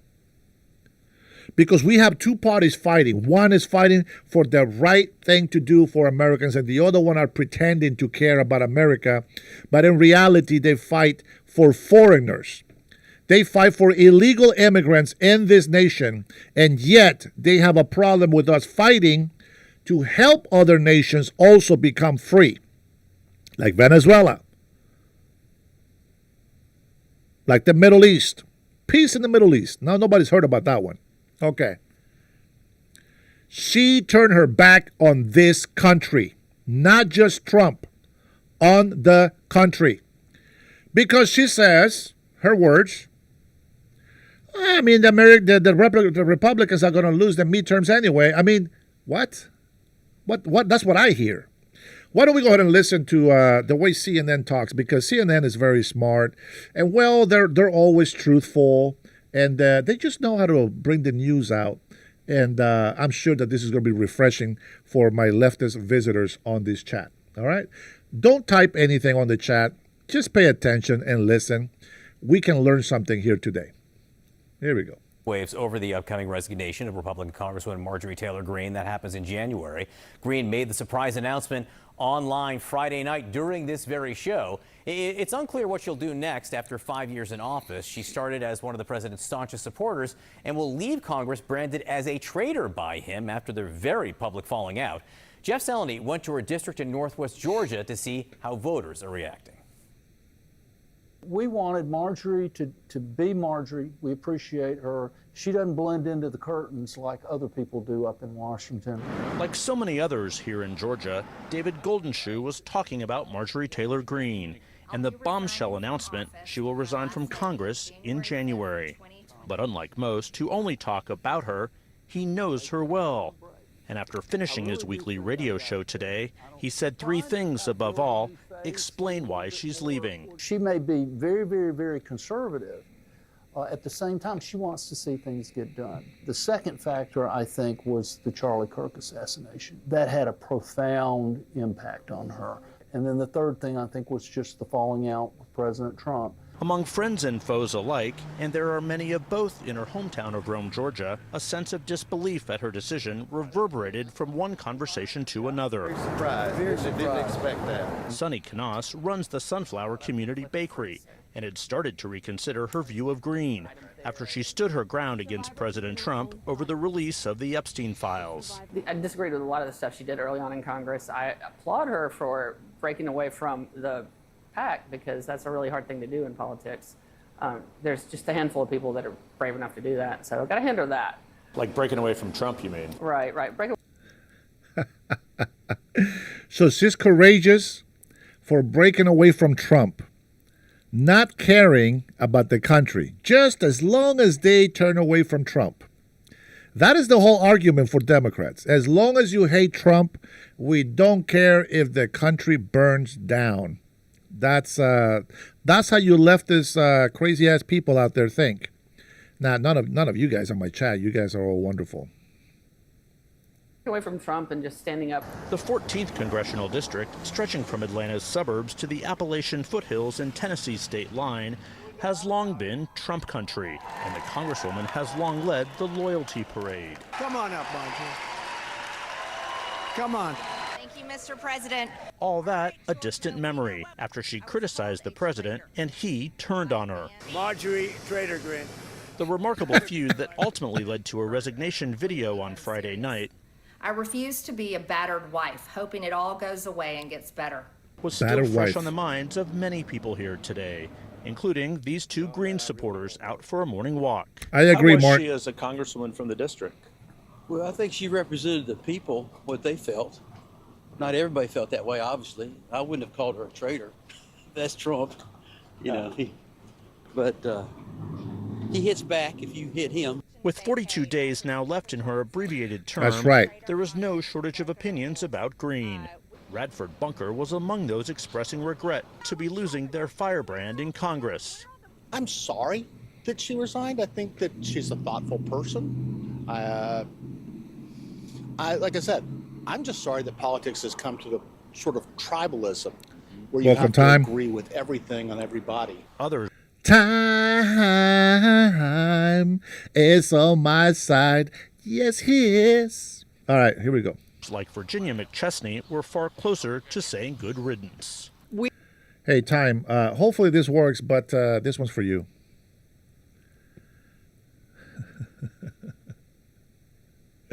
I hope that came out.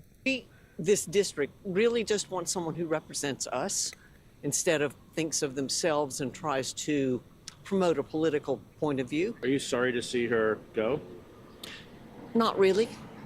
I think we've probably seen more of her as a real person in the past 3 days than we have ever.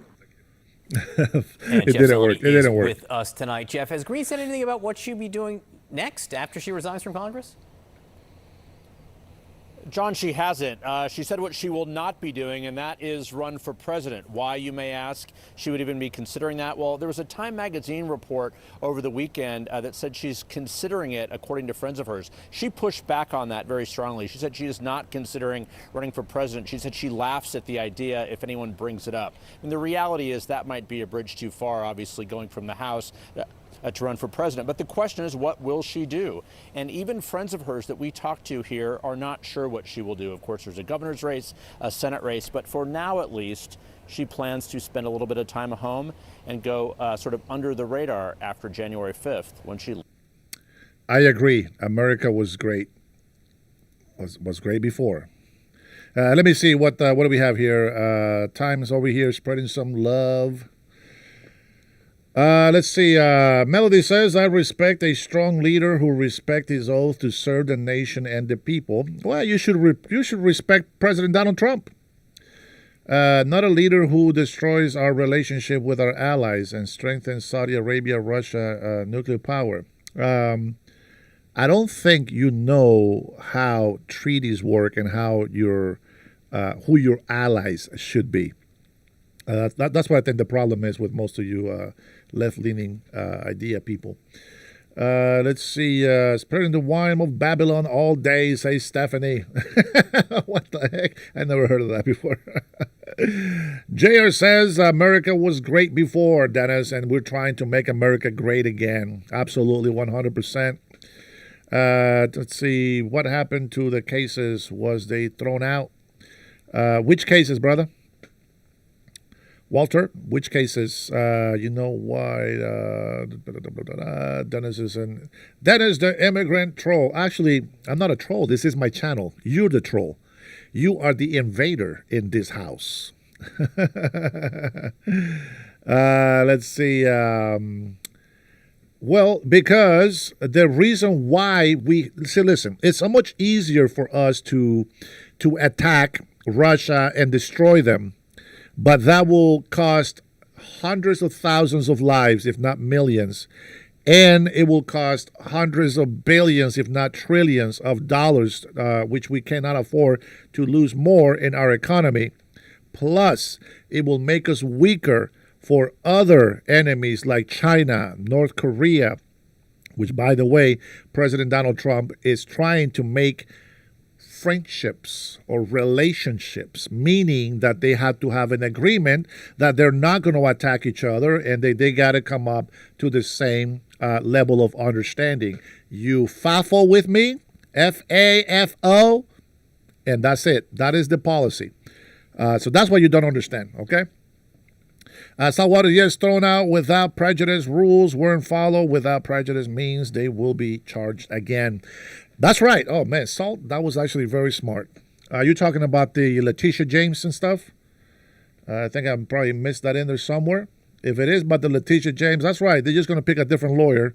And I can't wait to see them prosecuted. All right, let's continue listening to these guys that like to give us good news. Leaves Congress. Under the radar, on Marjorie Taylor Greene, not phrases that have gone hand in hand for a few years. Jeff Zeleny, thank you very much. Marjorie Taylor Greene's surprise decision to leave Congress has set off House Republicans, many of whom are reportedly frustrated with how the Trump team and Speaker Mike Johnson are behaving. Now, there's concern that her exit could prompt others to step aside. A senior Republican lawmaker tells Punchbowl News. Hold on, liar. Melody, I tried to allow you to call. One time, I allow you to call. I said, if you ask me a question, let me answer it. And you kept yelling over me. Everybody in the chat is witness. They heard you yelling all the time.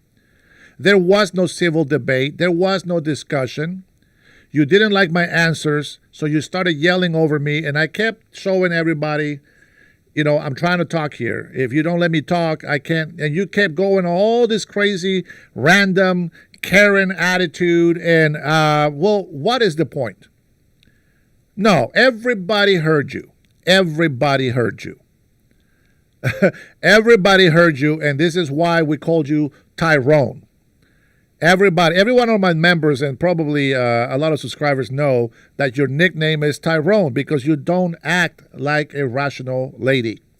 We think you have a fake profile. That's what that is. J Money, you were not here, so shut up. $14 million loan for the DNC. Let's see. No, that doesn't. No, that doesn't mean anything. The fact is that I was trying to talk, and you kept talking over me. And it's not Jerome, it's Tyrone. It's Tyrone, not Jerome. Get it right. Come on, man. Stay with the program. Stick with the program. No, you weren't. J Money, stop lying. You don't come into my channel that often anyway. You've been in my channel maybe twice. Yeah, there you go. Brian was there. See, I believe my members more than somebody who doesn't support me. How does that work? I wonder how that is. I think it has to do with building trust among friends. And those who don't want to be friends, well, I don't need them to be my friends. So, yeah, the news that you get is funny. We can be watching the same video and somehow you guys come up with such a different information. Now, how many of you guys in here like that jackass? What's his name? Nick Fuentes. How many of you guys like Nick Fuentes? Put a 1 on the chat, and let me see how many of you support this guy. Or a 2 if you don't support him. How's that? Put a 2 on the chat if you don't support Nick Fuentes.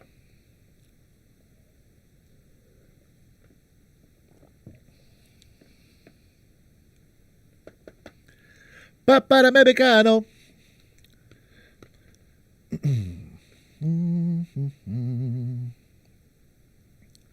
Okay, so Dooms. Okay, Tony. They support Fuentes.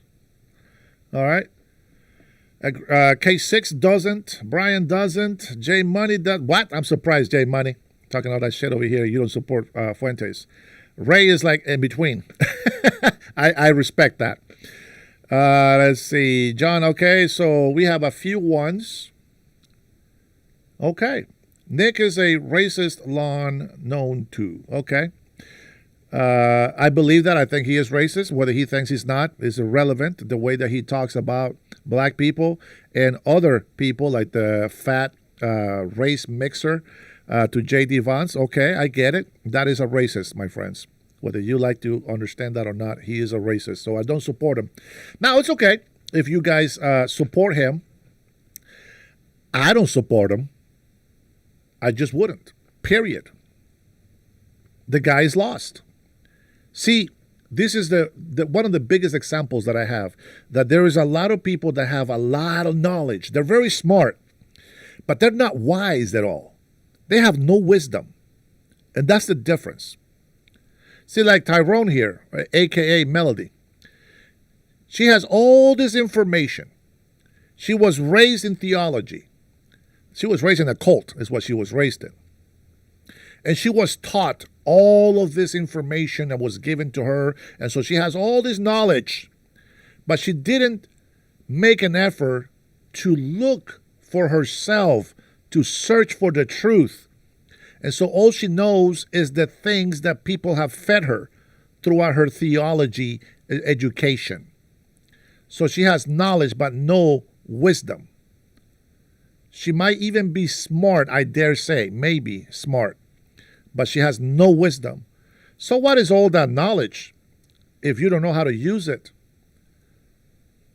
I don't know. That is the mystery today. Right, Tyrone? Mel, he died. Time, be nice, man. Be nice, man. Big bro, be nice. I know. I know the manual tactics, and the maneuvers and all this stuff that you learned in the, what was it, the military or the Navy, the Marines? What was the time? Where did you serve? Which Which department?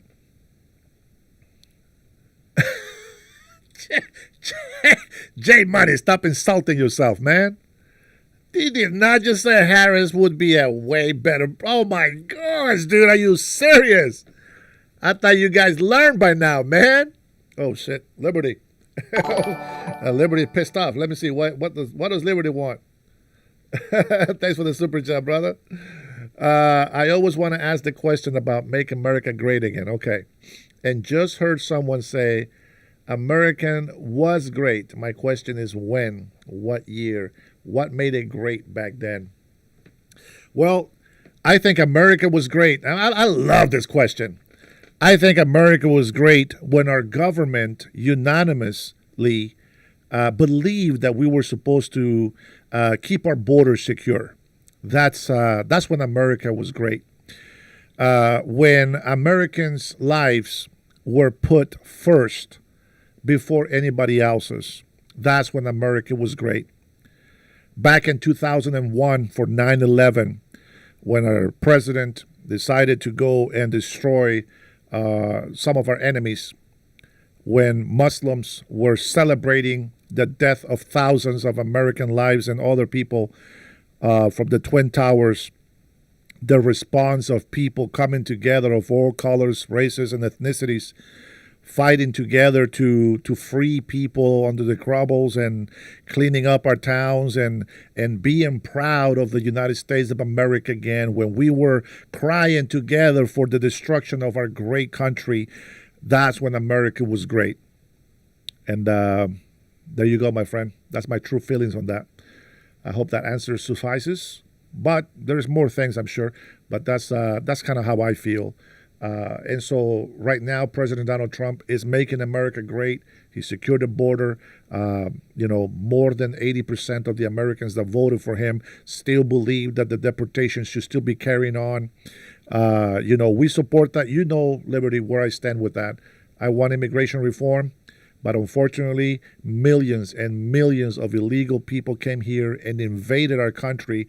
And so measures to get them deported have to be drastic. And unfortunately, a lot of idiotic people go up there and obstruct justice. People don't understand that if they touch a federal vehicle, that is a felony. It is a crime. And they can go to jail for it. Now, they don't take them to jail because they don't have time for that. They're trying to deport people, and that's their job. You have a lot of illegal immigrants that go in there and try to obstruct justice. And guess what? They get arrested, they get found out they're illegal, and then they get deported. So we are still trying to make America great. I think right now America is great because we have a president and administration that is fighting to make this country truly great again. And that's where I'm at. Let's see. Bluff, if you don't know what kind of migrant I am, I don't think you even know what you are. But with that being said, let's continue here with our news. And, let's just take a listen here. Quote, more explosive early resignations are... Remember, you supported Nick Fuentes, a racist, and then decide to call President Donald Trump a racist. Well, let's take a listen to see what happens. Are coming. It's a tinderbox. Morale has never been lower. Here you go. So I want you to listen to this, okay? Why MTG's missive range true for a House Gov? Check this out. They say more explosive early resignations are coming. It is a tinderbox. Morale has never been lower. Mike Johnson will be stripped of his gavel, and they will lose the majority before this term is out. That is an enemy of the United States of America speaking. Mike Johnson, the man who donates his salary, the man who actually supports 70 veterans with his own money, the true patriot that stands for America first. This is how the left treat him and talk about him. Why is that? Why is it that President Donald Trump is fighting our enemies, fighting illegal immigrants, and trying to make America good for everybody? Why does he get so much fight from the left? They keep bringing issues from 20, 25 years ago, etc. Go find out how much tax is in your gas. Go find out how much tax is on businesses. How much taxes have they raised on your payroll? Go find out how much tax they are charging business owners. Go do that and then find out why prices are high. Take that blind off. The Democrats want President Donald Trump to look bad, and they raise the cost of living in blue cities and blue states. Why is it that red states are seeing lower prices than blue states? Why is that? I know when President Donald Trump was in office, before, the barrel of oil was $30 a barrel. When Biden took office, the barrel of oil went to $130 per barrel. Where were you to complain about that increment? $130 under Biden's administration. How much does the barrel of oil today cost? Find that out. And eat your words, because you've been fed all these lies about the economy. But I know here in Washington State, our gas should be $2.62. And yet I'm paying $3.68. Why is that? Tariffs? Nah. Don't let them lie to you. That's a lie. Find out. How much is a barrel of oil? Let me see, all you smart people in here. How much is a barrel of oil? Here we go. Here we go. Don't worry, if you don't food stamps on SNAP, don't worry, you'll have your Thanksgiving dinner. Everybody else has to work for it, and they might not even have one. But it's okay. You're getting food stamps. You're getting SNAP. Don't worry about your Thanksgiving. You're taken care of. How much is a barrel of oil? Anybody? You know what? I'm going to look it up real quick. How much is a barrel of oil?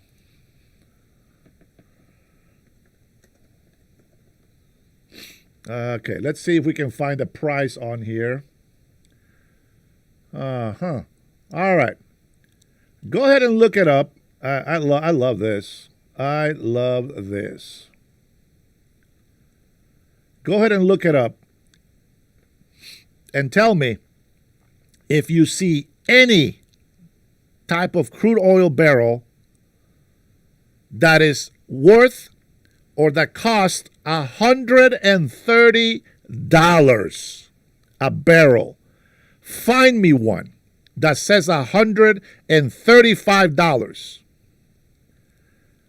Go on. Yeah, and how do you think you get that food? How do you get that food to your home? Do you think that diesel, that gas is not important to mobilize produce, to produce your produce? Why is your rent so high? $57. I'll take that. Yeah? Why is your rent so high? At Dennis, you're wrong. They sold them SNAP benefits to get their lashes and nails. Robert, I thought you were talking to a different Dennis. I was like, wait, maybe that is me. Maybe that is. I don't see another Dennis in here. Hey, man. J Money, use your brains, man. Use your brains. Use your common sense. Of course, that's not the only thing. That's not the only thing. I said all of this stuff right now. I said all this stuff over here right now. And all you thought was gas. I said, think about local taxes. Here, property taxes. they went up this year. In 2026, on January, they're going to go up more.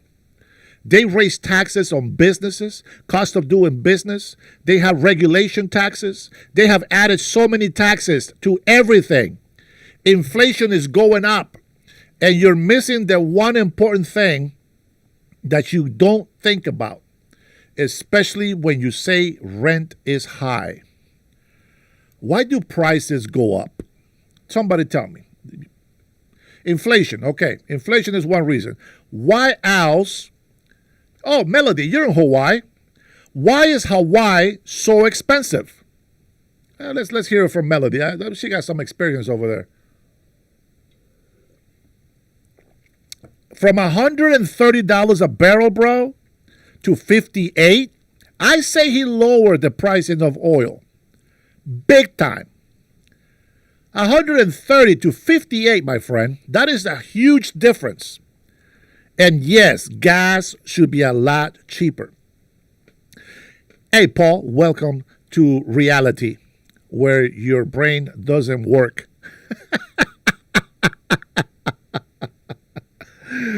Ah, man. Robert's rent is not high because he is on life. Let's see. Gas. Okay. Tariffs has put the pressure on the business and made prices go up. Bull crap. Bull crap. Some businesses, not all. Let me tell you, hundreds of businesses have shut down here in Seattle, Washington, and it has nothing to do with tariffs. Let's see. Matt85 says, Dennis, you're in a cult. Wake up. That's what I'm trying to do. I'm trying to wake you up.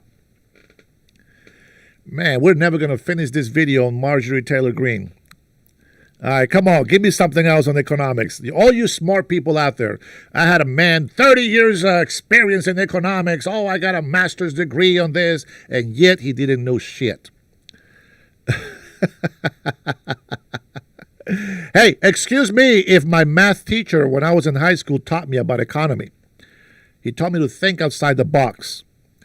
So let me see. So what happens when a farmer depends on foreign fertilizer instead of making our own fertilizer here in the States? What happens? What happens? We are at the mercy of that foreign company. Did you not learn your lesson during COVID-19? Did you not learn anything? Did you not learn how China was holding us hostage there for a second? They were the only ones providing those products to us. Now we still want to be able to trade and do business with China, of course, but it has to be done the right way. It has to be fair. We were losing hundreds of billions of dollars every year. We made China great again by giving them all of our money so that some of you businesses out there can make a buck while the rest of the country suffers. Yeah, congratulations. You are the winner. Not all businesses benefit the United States of America, so you know. If your business is thriving because you're grabbing all these Chinese products, you're not benefiting the United States of America. You're benefiting, but not the United States of America. Why? Because the United States of America is still losing hundreds of billions of dollars every year while you have your nice salary. That's great. Good job. Perfect for you. But if you were a real smart business owner, you would do a business with America first in mind, not a foreign country where you can get cheap products that you can sell like they were high quality products. Who is in the wrong? The business owner that likes to buy cheap shit and sell it to you for expensive products? The fake Gucci's? The fake lens, fake cameras? Who's in the right? Do you think I'm going to fight for those businesses? No. I'm not. I don't feel sorry for the businesses that depend on foreign trading to make money in this country. If you cannot afford to have a business, get a job. Doesn't matter what it is. Get a job. Stop whining and complaining. Get a job. You guys tell me that all the time. I'm not complaining about the rich people. I said good for them. You wish, Knife. This hat was made in America. The hat and everything on it. Now this, on the other hand, the hat was made in Bangladesh. But the wording was made in Florida, here in America. Eat your heart out. These people, man. These people think they got me. Man, you have to understand, man. It's not against China. It's not. No. We want fair deals. Hundreds of jobs are leaving Seattle. Microsoft is thinking about leaving Seattle. Not Washington State. They're just moving to a different city. Why? Because taxes are ridiculous. Businesses are being hit hard here in Washington State. Bro, you know what? Learn history, bro. J Money, I don't even know why the hell you got that name. Learn history. Since when did we start depending on taxing the people? Since when did we put up with people taxing us and being unfair to us, not allowing us to have our own business and grow our wealth? Since when, J Money? That question's for you.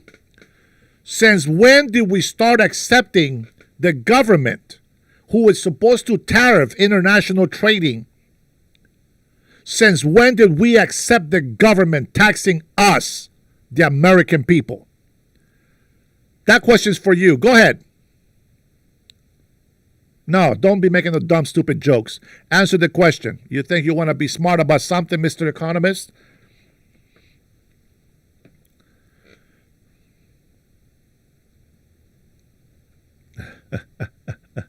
Answer the question. If you throw an insult, you already lost. Answer the question. It's a tariff. You can call it a tax, but it's not on domestic. That is not a tax on the people, and is very constitutional. Not unconstitutional like the Democrats say. There you go. 1913. And since then, you have been taking it from the men. Tax after tax after tax after tax. Tell me, after paying your house for 30 years, do you own the house?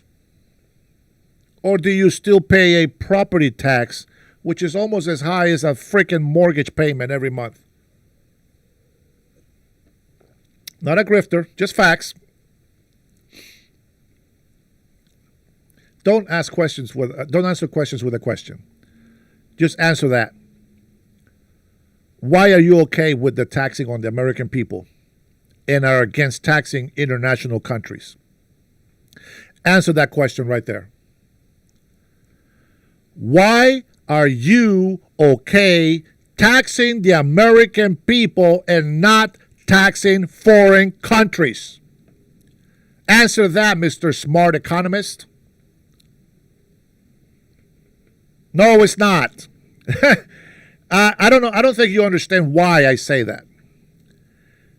You don't need to have cheap plastic products. That's not a need. That's you wanting something. I don't need to have a smartphone like this. If I want communication, I'll get a flip phone, a chip phone. If you say, well, that's a computer and everything, okay. But that is not something that you need. What you need is go to work, pay your taxes, buy your food, and live humble. Make sure you can afford your own house. But we decide to get all this technology. Yeah, you're the consumer, but you guys complain about not having enough gifts for Christmas? Christmas is not about gifts. Christmas is about family coming together in reverence of a symbolical birth of who we believe to be Jesus Christ. If you're a pagan and you want to celebrate a pine tree with decoration, it's okay. I like that. We have that. We have a tree, we got lights, everything is great. But you don't need that to be free in this country. No, but see, man, how did I destroy my own point? No, see, you guys are fighting because you want. What are you giving to your country? What are you giving to your country? See, so as long as your selfish needs are met, you're okay with them taxing us locally.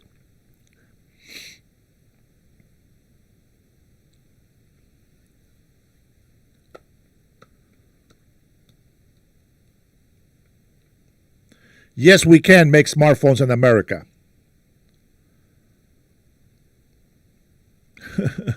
Did you know that China reverse engineers everything and remakes it and sells it out for a cheaper price? Why are you helping them? Why do you not pay the price that you're supposed to pay? If you can afford a smartphone, go ahead. Buy it. You know what I noticed? That even though the phones are being made from China, there used to be $600. They're really high quality. Now they're $2,000. And it's not the tariffs. They're going to charge you whatever they want to charge you. So you're okay with child labor. You're okay with other people's health being at risk as long as you can get your smartphone. That's what I'm hearing from you. And see, I don't stand for that. I don't stand for that. See, that's the difference between you and I. I believe buy American. America first. Buy American product. Make a business. Make sure that business thrives here in America. And if it doesn't thrive, go find a job. I don't have my own business because I didn't have the capital to invest on this. So what? I got a job. That's how it works. If you cannot have a business in America, it is not mandatory for you to have a business in America. That is a dream, and if you don't know how to achieve it, well, that's too bad for you. But the country shouldn't have to pay the price for your selfishness. The country's not going to pay the price because you want to have a business depending on foreign product. Apple is bringing manufacturers back in here. We're investing more on AI here in America. We want nuclear plants to go up everywhere in the United States of America to provide enough power for these manufacturers to be in good standing, be productive. You guys on the left side keep complaining about tariffs, and yet you don't complain about trillions of dollars of debt. I'm not going to say it's all because of trading. There's been wars. Obama spent trillions of dollars hitting the crap out of certain countries. Biden was spending too much money in other other countries. President Donald Trump stops USAID, an NGO that was used to support other countries. And yet, you say you stand for America first and bitch and complain about the $40 billion to Argentina, which was also an investment.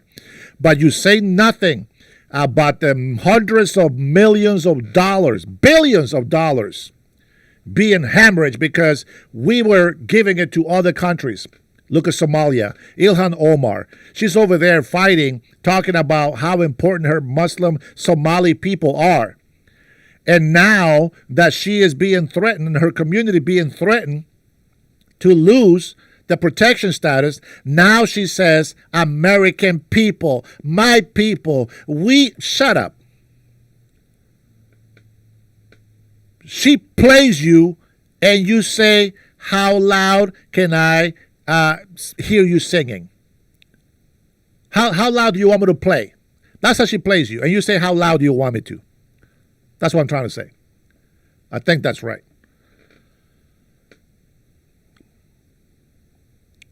I want you to think with common sense. I don't want you to believe what I say. I just want you to think.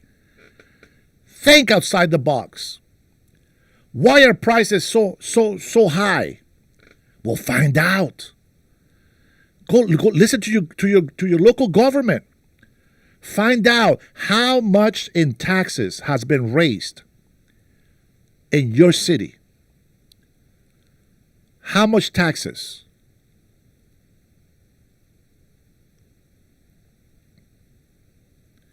All right, Dennis, if you put a tariff on a country that makes products that we don't have factories to make, then we have to pay the tariffs. It's a tax on the consumers. No, it's not. It's not. Don't be ignorant, bro. I'm trying not to give you names. Paying for tariffs is called a cost of doing business. That is deductible on your tax returns. Think. There is people price gouging. Taxes, tell me, what is the difference in your city from the taxes last year to what it is today?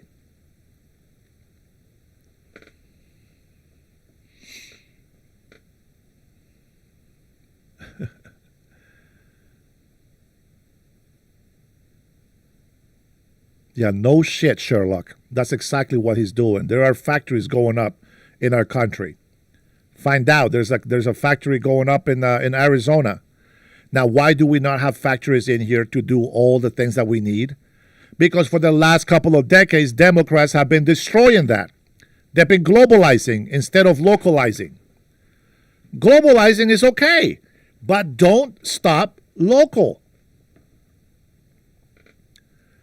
If the iPhone is built here in the United States of America and it costs $2,000, are you not going to get the iPhone?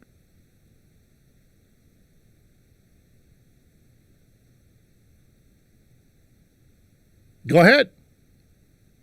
Would you like to come out with an idea of a new product and all of a sudden there's like 10 other Chinese versions of your product, of your patent, of your idea, your invention? How would you want me to be? Would you like me to say, hey, G-Money, I like your idea. This is a great mug right here. I love it. Yeah, but China makes it for $5 less than you. So F you, your idea, your hard work, and your invention. I am going to buy Chinese replica. It's just as good as yours. Do you see the problem with that? Go ahead and tell me. Let's see, G-Money. Biden's CHIP Act would have brought factories that build computer chips to America. Yeah, right. So now you're going to tell me that Bidenomics actually works. Is that it? Is that it? We went to an all-time high. We were heading to a recession. Not anymore. It's coming down slowly, but steady. It's coming down. Yeah. Hawaii can grow coffee. Yeah. And how much money do we have to pay to actually ship it back over here to the mainland and sell it? Takes gas, oil. Let's see. Nobody's crying about anything. I'm just telling you the truth. Let's see. Well, I can tell you this. I would love, and that's exactly what Trump is doing, dude. We're trying to get those chip companies over here. It wasn't enforced. They're talking about it and having an idea. That's great. Enforcing it is what matters. Action, my friends. Action. Not just talk. And that's what we're saying. You know, these people have talked and talked and talked about everything and didn't do shit. Trump is actually doing it, not just talking about it. So you are right. That is what we want to do, of course. And so you're proving my point. That is exactly what we want. You know, I think it was, what was it? Somebody help me out here. It was Ford, right? That was the car manufacturer that stayed in America, that didn't go abroad or anything like that. I think it was Ford. And regardless of what you think of Ford, you know, quality or whatever, you know, I think sometimes the laziness of the workers that we have in America might be the difference. But I think everything that is to be built here in America is solid if only people learn to follow instructions, directions, and have good work ethics. I still think Ford makes some of the best trucks out there. That's just me. And I'm not a Ford guy, by the way. But I do believe in supporting America first. American, buy American, buy America, for America. That's what I believe. So you guys want to think like the new globalist of today, but I like to be a nationalist. A nationalist is not a bad thing. It's not a racist thing, by the way. So don't be throwing that shit out there, okay? All right. Appreciate that. Robert says Trump did the rare earth mineral deal so we can manufacture computer chips here, dumbasses. Oh, damn. Man, that was for you, J Money. That was for you. Go ahead and tell me, what deal did Joe Biden make with Ukraine for the $200 billion that we gave them? How much rare earth minerals did we get for that deal? Since you want to be defending Joe Biden. Thank you, Brian. That was awesome. That's some good comment right there. That's what brings up all the knowledge I have in the back of my head hiding. Let's see. Lazy. 4 cars are fixed or repaired daily. Yeah, lazy. If you have hard workers with ethics, you follow all the standards. You're not going to cut corners. That's what I think. Don't you think that's lazy, cutting corners? I agree. Toyota is a better manufacturer. Why don't we have Toyota here? You guys paid the import price, which is thousands of dollars more than what it would cost if it was built here. So why not pay that price and buy here in America?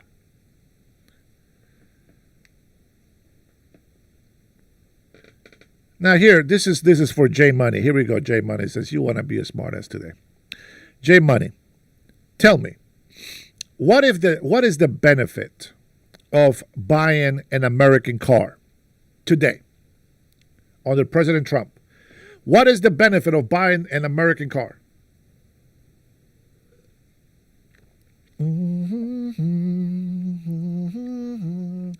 While you think about it, I want to say thank you to my members and subscribers. Remember the question, what is the benefit of buying American cars now that President Donald Trump is in office? Give me an answer right back.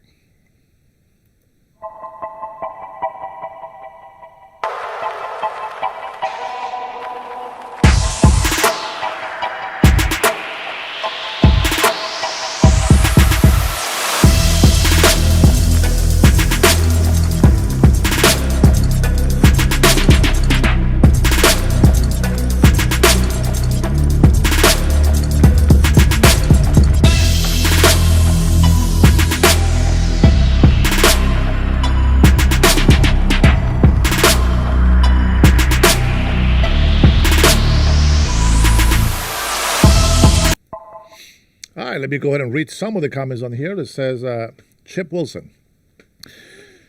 My friend, you are kind of unwittingly being an example about the lackadaisical work ethic that you speak against. We'll see.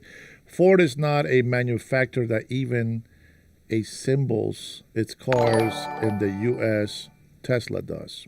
Ford Tough, American made. Yeah, they do. I mean, did I misunderstand what I just read? They do. They are the symbol of American made. Ford Tough. Yeah, that's an American thing, baby. Tesla. Yeah, that's Elon Musk, but that's not Ford. That's not an American traditional value. It's a new product, and I give you that. That is actually made here in America. Toyota makes cars in the U.S. Fantastic. I love it.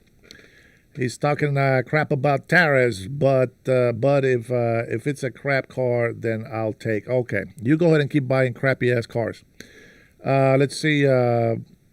Toyota is the most American-made car. It is built here. They're not imported. Hey, that's great. Thank you for that. That's actually very good to know. I forgot about Nissan. Thanks for the reminder. Well, all these companies actually build manufacturers in China and other countries, is what I heard. But Ford actually stayed 100% with us. Obviously, they buy parts and things like that to make their cars, but that's different. Okay, so nobody knows what the benefit is. I can give you two, but give me one benefit of buying an American car right now under President Donald Trump. What is the benefit of buying an American car?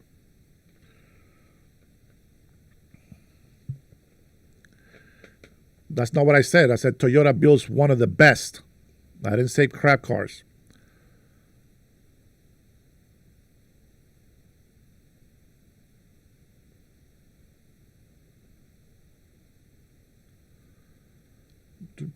Let's see. Come on. I know you can give me one. Great. Well, Tesla's American. Okay, that's great. I'm nothing against Tesla. Shoot, I will buy a Tesla. I don't see the benefit of it. Mine speak, my liberty, my man. You know where I'm at with that. But these lunatics, they don't know. J Money, all I see you is laughing. That's not an answer. You don't pay tariffs. Okay. And what else? What's the benefit? That's the most basic one. See, this is how I know that you guys don't listen, don't pay attention to anything else except hate Trump. That's not I said two things. Right? Okay, so you give me one. Tariffs is the most obvious. Obviously. Okay. But MindSpeak is the one that actually hit the nail in the coffin. If you buy an American car, an American-made car,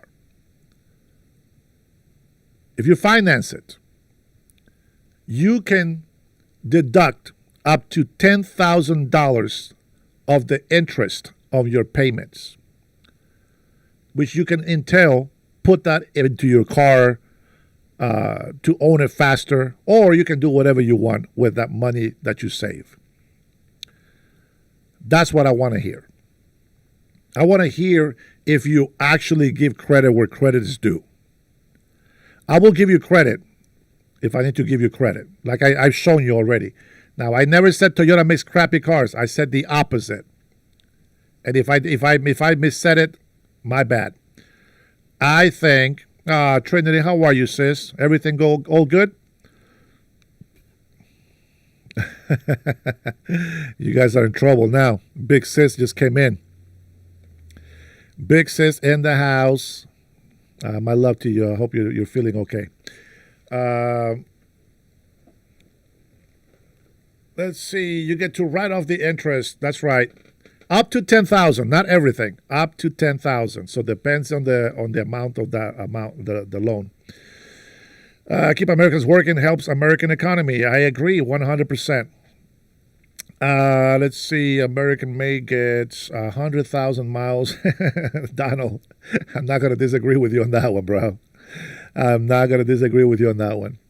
You know, I have a growing up brother. He has a car. It was made from Datsun. Anybody heard of Datsun? Datsun, Datsun. He has over 300,000 miles in that car. No one uses cash anymore, says Nard. I still use cash. Not as much as I used to, but I still use cash. Jay Money says, why are we talking about cars? The tariffs are a blanket tax on most products. I don't think you understood. You haven't heard anything that I have said all day, have you? That's all you remember? Cars? That's just the biggest example, bro. Nissan Datsun of America. Is that right? So Datsun is also American? Man, that's good to know, man. Oh, I see. Datsun is now Nissan. Yeah, the Nissans have had a lot of problems. I will say that Toyotas are the top in quality, I believe. They have the least recalls. Either they haven't reported, but they have the least recalls. And what's the next one down? I can't remember what the next one's down on the list is. But I will say, yeah, Toyotas are by far the best built cars, which kind of drives me crazy that after all these years of knowledge and building cars and all this stuff, like people haven't figured out how to make better cars, more lasting. Or maybe they just want you to own it for a couple of years and then have to buy a new one. That could be a thing. Yeah, the Datsuns, though, they're too small for me. They're a small size pickup. Well, the one that he has is a small size pickup. The top of the back of the car is like right down under my waist. It's just, I don't know. It's just the car feels small. It's a very old car, guys. Very old. I think it was like maybe he bought it, I don't know, maybe mid-'80s, late 80s or something like that. I don't know. It's very old, though. I can tell you that. Let's see. Oh, Melody. It's not Jerome. It's Tyrone. Did you want me to call you Jerome instead? We can call you Jerome. If you like Jerome better, we can call you Jerome. Nobody owns me. I wanna get all my paychecks from Israel, from AIPAC. Where is my money? I want my money from AIPAC. I also want my money from Donald Trump. Where is my money? Where's my payments for standing up for America? Apparently, if I stand up for America, I'm standing up for Trump. So what does that tell you? If I stand up for Democrats, I stand up for illegal immigrants. What does that tell you? Oh, man, it's just, you know what? Knowledge is just amazing. All right, let's go ahead and listen. Oh, my God, I cannot stand this airhead. This proves that you can be black and dumb as a blonde airhead. I'm sorry, guys. I don't mean to offend you guys out there if you're a woman with blonde hair. Beautiful, gorgeous, smart. I'm just saying, that's the joke out there. Maybe I shouldn't have said that. I probably just lost like 5,000 subscribers right there. All right. Well, Melody or Jerome or Tyrone, I like Tyrone better. I'm going to stick with Tyrone. Tyrone has dirty blonde hair. So there's that. That makes sense. And here is this black woman with no brains. Let's take a listen. Johnson will be stripped of his gavel, and they will lose the majority before this term is out.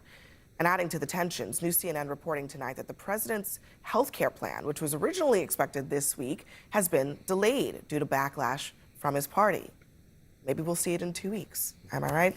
Okay, so Jamal, this is actually, I think, one of the more significant things. I mean, covering Trump in the first term and now in this term, I don't think that we have heard this kind of discontent coming from inside the party's ranks. And people thought that Marjorie Taylor Greene resigning was like, oh, she's just giving up. But she was also making it harder for Mike Johnson to have the votes that he needs. And if many others follow her, they'll be doing the same thing. You know, Marjorie Taylor Greene wasn't as popular inside the caucus, it turns out, as we thought. But out in Republican land, in MAGA land, she was sort of as popular as a quarter zip in a matcha, right? Like, now, just this one woman, black and dumb, meaning she's not a blonde white woman, jackass.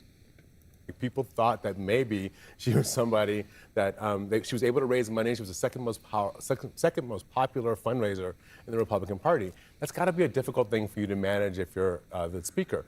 So what we're seeing now is the wall is cracking around Donald Trump, and people are now starting to realize that maybe you can oppose him, whether it's Marjorie Taylor Greene or it's dealing with the filibuster or it's opposing him on this health care bill.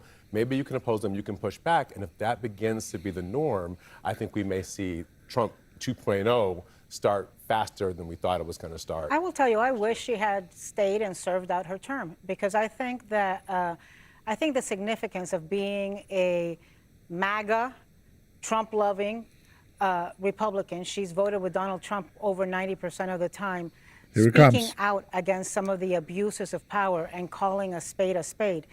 Pissing from inside the tent is a lot more effective than doing it from outside. So I wish she had served out her term, which is...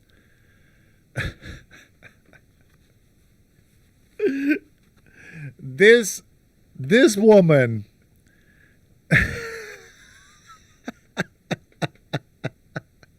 listen, I don't know who what's up, Ken?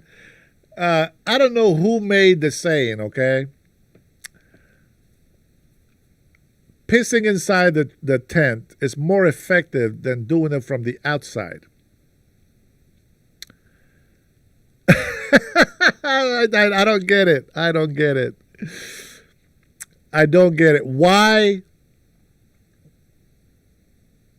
are you trying to piss inside the tent? Is it for privacy?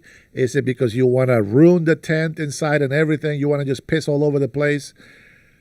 Why would you even bring that up? Why would you even say that? I think she probably said that, thought about it, and thought that was a smart thing to say. Think about that.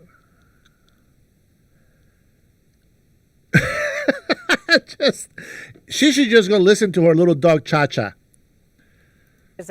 She's got another year until January 2027. I also think a lot of Republicans logically are reading the writing on the wall.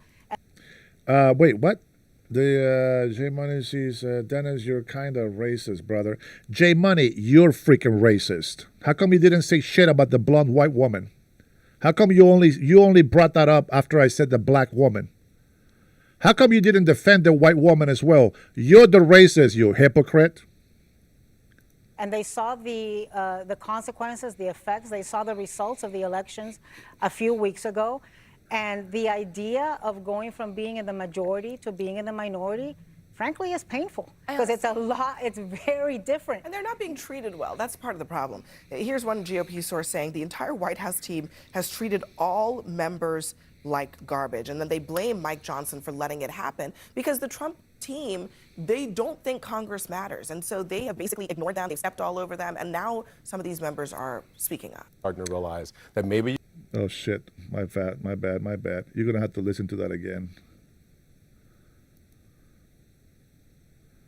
All right, so this entire White House team has treated all members like garbage, she says. All. And Mike Johnson has let it happen because he wanted it to happen. That is the sentiment of nearly all appropriators, authorizers, hawks, doves, rank and file. Listen, if you do a shitty job, you will get fired. So what about your little soft emotional feelings and all this craziness that you think that you should have? Do your job and you will be set. You'll be fine. Now, I want you to, guys, if you're my members, if you're subscribers, I want you to keep an open mind for what's coming next. These are the brains. There's a lot of people on the chat here earlier that said they supported Nick Fuentes. Some of us don't because he's a racist. J Money supports Nick Fuentes. No, he doesn't. But yet, he's making racist comments in here. Yeah, just keep an open mind, guys. And, well, let's just listen. Let's just see what happens. Maybe I misunderstand what she says. Maybe you guys can clarify it for me, okay? Here we go. They don't think Congress matters. And so they have basically ignored them. They've stepped all over them. And now some of these members are speaking up. So I think it goes even deeper than this, her resignation. Oh, deeper. So first of all, I'm from Georgia, and it surprises exactly 0 people in Georgia that she resigned because John Ossoff has been fundraising off of a potential challenge for Marjorie Taylor Greene for like a year. So that's obviously a potential. But I really think that there is a potential for her to be the head of this new Republican movement, the one that is perhaps being created by Tucker and Nick Fuentes. I think that I know it sounds crazy, but think about it. It makes sense, right? They're both America First, anti-Israel, which is a whole big. Wow, that's some knowledge. Wait, I missed it. I was busy doing something else. Hold on. What was she saying again? Hear me out, she says. Here we go.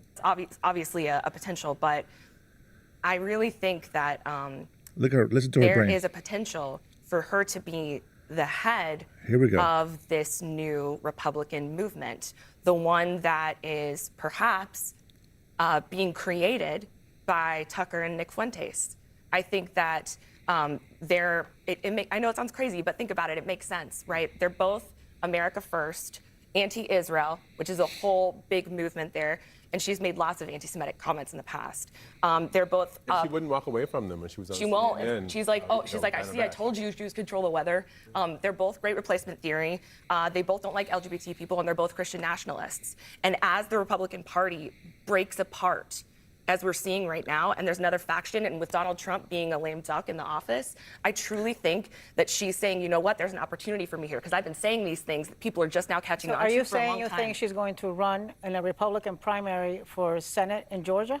I think that that's possible, and I think for president? I think she's going to be the head Or of this for new president? movement. I think she and Tucker and Nick Fuentes can work together to create this new movement. I don't think there's going to be nearly as many defectors as we're predicting right now. I think Marjorie Taylor Greene, and who knows, maybe she has a few other defectors with her. They've gone rogue. But I think what most of the GOP in Congress, which to your point, Abby, they want to recover their agency and actually start legislating, which is a really good idea, because that's what the three, branches of government are supposed to do in harmony. I think what they realize is that this is what happens when someone takes a movement and turns it into an ideology that's divorced from reality. Trump never said America first means America alone. But if Marjorie Taylor Greene had her way, it means that we would isolate from the world stage, retreat fully, we'd have no alliances. But Trump said, look, that leaves no room for statesmanship or pragmatism or prudence. Damn. Okay, that was pretty smart at the end right there. All right? Now, I can't show you the images. Gasps in the courtroom. Hold on, lady. As a federal Nobody's judge. talking to you. He just out of play. All right, so here we go. Let's see, Bud, you have to mute Dennis. Okay, J Money. This is my channel, J Money. I find it interesting. The reason why I say that J Money is racist is because I made a comparison. I said that this black woman is just as dumb as a white blonde woman. And the first thing that he reacted to was, hey, that's racist. Why you say black? Shut the hell up. If you say black or white and you are racist, you are racist. I don't mean that in a racist way. You're not seeing what I'm seeing, so I got to say it and describe it as I see it. Whether you like that or not is irrelevant. You are a racist, J Money. Just admit it. Just admit it. So just be careful with saying some bad words in here about race. My children are black, so watch it, buddy. Let's see. Nick Fuentes. Yeah, a lot of people supported Nick Fuentes in this chat. So a lot of people on the left, on the Democratic Party, I notice, they support and want Muslims, right? That's it. Okay. And then they are supporting. Oh man, what do I even have to say this? Do I have to say it?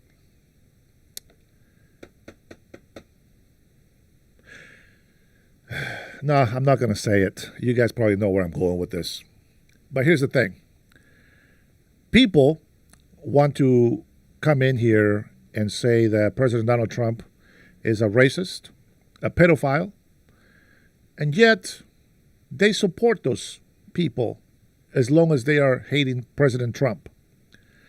They misunderstand the way of the enemy of my enemy is my friend. They just don't make sense. They just don't make sense. All right, I have to say it. They support Nick Fuentes, which is a racist. They support Muslims, which are pedophiles. What? You don't think Muslims are pedophiles? Well, that's what the Quran says. Don't they worship and pray to Muhammad? The guy that married that 8-year-old and slept with her when she was 9? Isn't that a pedophile? Yeah, that's the Muslim religion, my friends. You didn't know that? You guys should get a copy of the Quran. And then go tell your Muslim friends that you think are nice and be like, hey, did you know the Quran says that Muhammad, the great Muhammad that you believe and trust and, you know, blah, blah, blah, blah, blah, blah, blah. Did you know he was a pedophile? Go ahead. I dare you. I dare you to go tell Muslims that. That's a fact. Go tell the Muslims that. Tell them, how old was Muhammad's wife? Go on. Go ahead. Say it. You worship a pedophile. Isn't that interesting how the devil tries to say that we worship a pedophile, that we worship President Trump? But in reality, we just trust God and we believe that God put him in office. And yet, they actually do worship a pedophile. I find that very interesting. Now, they don't like President Trump because they say he's a racist, but yet, they support Nick Fuentes, which is actually a racist, which is actually a person that looks up to Stallman. Stallman? Is that the guy's name? I think that's his name. Interesting. You guys are so twisted and so used of projecting your own feelings and beliefs that you attack the righteous and defend the guilty. I'm trying to make sense of it. You attack the righteous and defend the guilty. You attack the innocent, defend the guilty. You attack the good and defend evil. You attack God and defend the devil. You attacked the American fighting for his American people, and you as an American fight for illegal immigrants that are not your American people. What the hell is wrong with you guys? What is wrong with people out there? Why is that? Yeah, I guess the Bible was right, you know, in the end days, people will start believing that evil is good and that good is evil. And, well, it really shows, doesn't it? It really shows. I never thought I'd see the day. And yet, here we are. Now, I don't really want to play this. I'm not going to play this. Let me see. How about I play a little bit of this, just for a little bit, just a little bit. I need to laugh. Let's see. Free trade can be wonderful if you have smart people, but we have people that are stupid. When they send their product here, there's no tax. Come on in. We're the stupid people. Come on and sell whatever you want. You can win against China if you're smart. But our people don't have a clue. They can't believe how stupid the American leadership is. We give state dinners to the heads of China. They're ripping us left and right. Just take them to McDonald's and go back to the negotiating table. Seriously. I know the greatest negotiators in the world. Some are horrible people, horrible human beings. Who cares? I love them. I like China. People think I don't like China. I love China. I just sold an apartment for $15 million to somebody from China. How could I dislike China? I go to China. China loves me. We live off Chinese manufacturing, whether we like it or not. That's because when you say we, you are stupid. They just devalued their currency the other day. They call it a sucking action. They're sucking the jobs and the money right out of our country. There you go, Jay Money. These dummies say, oh, well, that's a trade war. Trade war?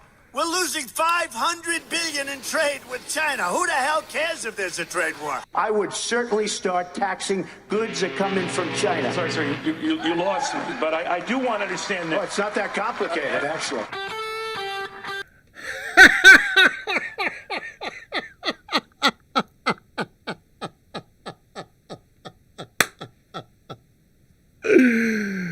Oh, man. Believe it or not, I did not set that up.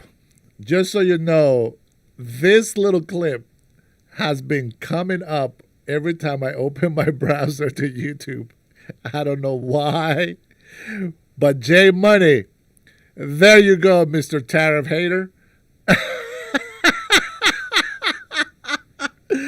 I couldn't have said it any better myself, man. Man, this guy that made this, The Art of the Insult with Trump, you guys have to watch it. Whether you like Trump or not, listen, forget that you hate Trump. Just listen, man. Just listen to the insults and all these other things that you might hate the man for.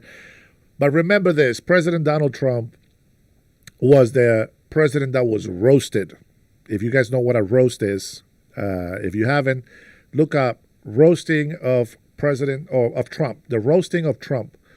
And I'll warn you, very strong language, not for under 18, okay? The roast. Let me hear maybe a couple more. Let's see.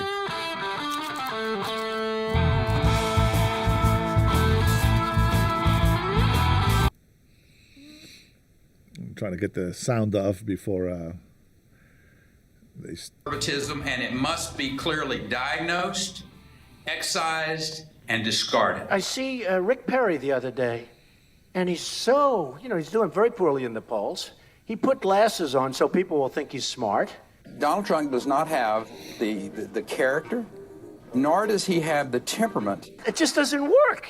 People can see through the glasses. He offers a barking carnival act. I have many millions between Facebook and Twitter. It's great. It's like owning a newspaper without the losses. It's incredible. So I tweeted that Rick Perry should have to have an IQ test before getting on the debate stage. By the way, there's some women with Women for Trump. Grab them by the kitty. You know it. Boom. Everybody likes that. It is what it is, my friends. But don't worry, there's more. Now this is just for me, guys. I'm being selfish. I'm just enjoying this moment. I'm sick and tired of listening to insults from our hating left people that come and visit us.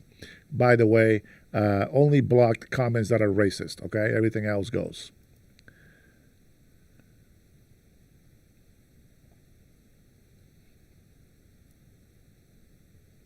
System. He and Hillary Clinton are two sides of the same coin. She's made her millions selling access and influence, and he's made his billions buying people like Hillary Clinton off. Carly was a little nasty to me. Be careful, Carly. Be careful. Donald Trump Be careful, J Money. isn't a conservative. But I can't say anything to her because she's a woman, and I don't want to be accused of being tough on women. I can't do that, right? Trump was watching Fox News with a Rolling Stone reporter for this week's cover story. Can I do that? Women, am I allowed to fight back?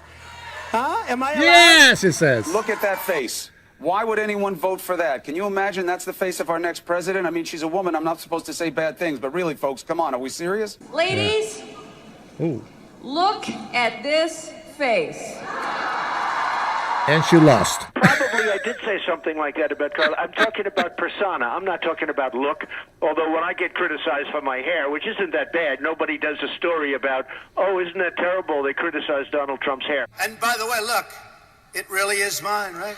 Look at it. Right? My hair. Give me a mirror. I promised I wouldn't say that she ran Hewlett-Packard into the ground. I said I will not say it. The company is a disaster and continues to be a disaster. They still haven't recovered. That her stock value tanked. It's not pre-recorded.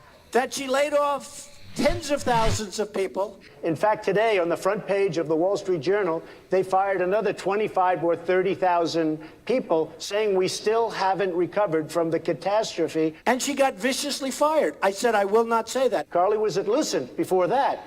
And Lucent turned out to be a catastrophe also. So I only say this, she can't run any of my companies. You were forced to file for bankruptcy not once, I never filed not for twice, bankruptcy. 4 times. Caesars just filed for bankruptcy. Almost everybody in Atlantic City is either in trouble or filed for maybe I'll blame Chris. Well, Atlantic City Mr. Trump is a also- disaster. Wait a minute, Carly. Wait. I let you speak. Why does she keep interrupting everybody? Just maybe She's a I'm getting woman. under skin a little bit because I am Like climbing Melody. the polls. But a new CNN ORC poll shows Fiorina making little progress.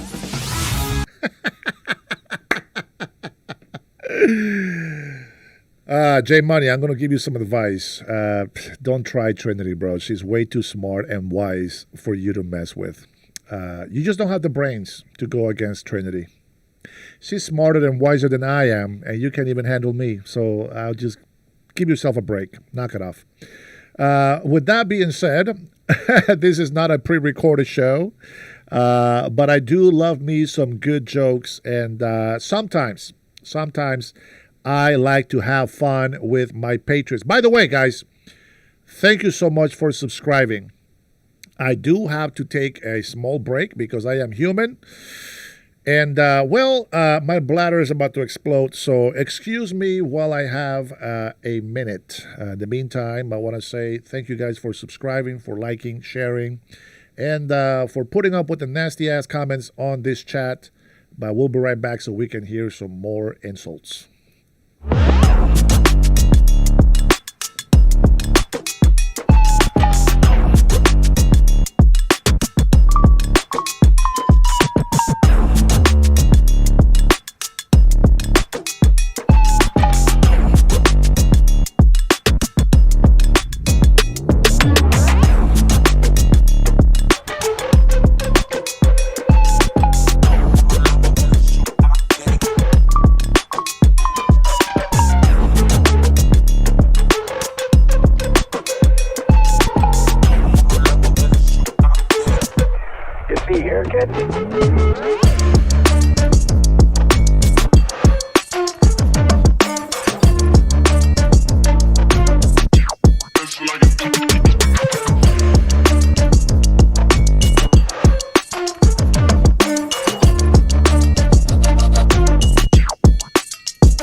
And sorry, it took a little bit long. I have to wash my hands. Our Orange King, absolutely, 100%. Let me see what else we have in here for insults.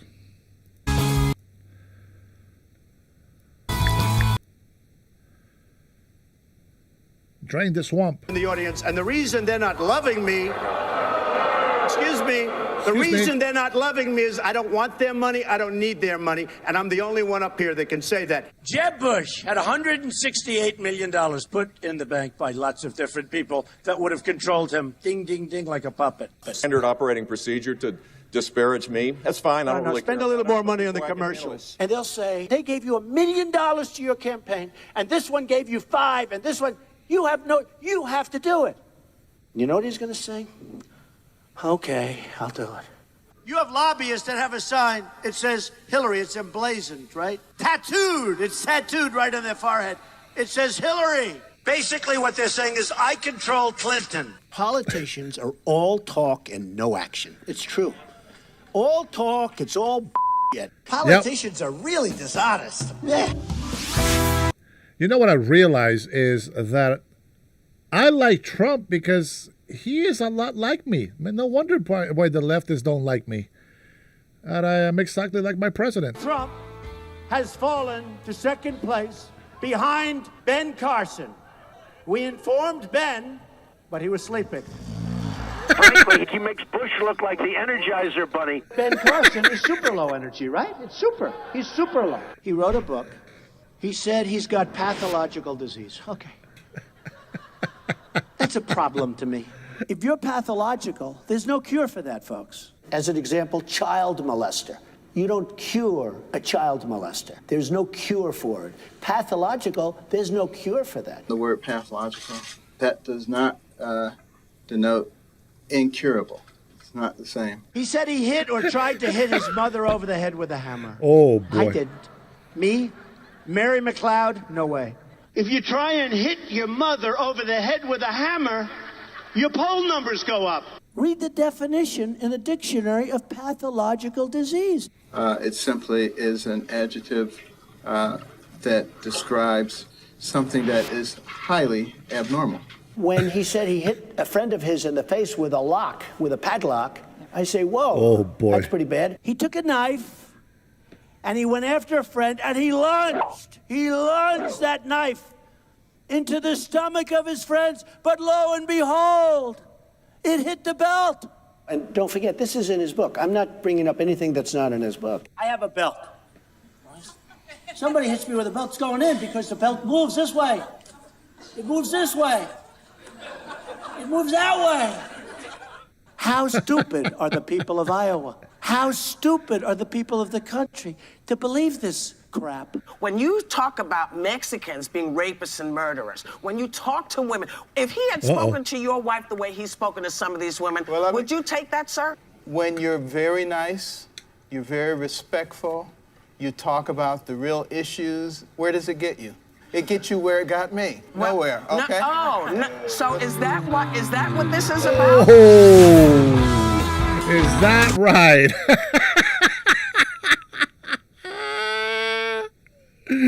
Oh, man. Jeb thinks he's Hispanic, guys. Here we go to all my Hispanic friends in this chat. We're going to listen to... You just listen to it, I guess. Let me see. Let me read a couple of comments in here. Deport Dennis, says Scott Hoffman. Can't deport citizens, brother. Let's see. Trump said on television, "I cheated on my taxes," and he still voted for him. Yeah, well, there's a loophole. Anybody can use it. That's not cheating. That's just being smart. That's using the system to your advantage. Is it his fault that you have no brains to use the system to your advantage?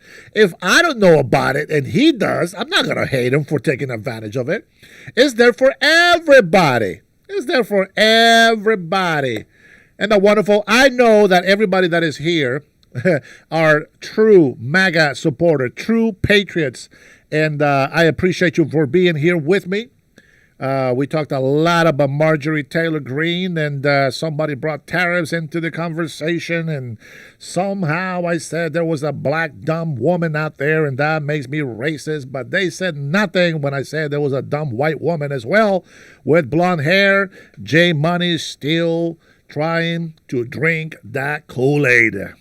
Let's continue with the Mexican Jeb. Here we go. He's very, very weak on immigration. Remember his statement? They come for love. I say, what? Half of them are criminals. I mean, they're coming for love? They're coming for a lot of other reasons. These are people that are coming to provide for their families. And we should show a little more respect for the fact that they're struggling. The weakest person on the stage by far on illegal immigration is Jeb Bush. They come out of an act of love, whether you like it or not. He is so weak.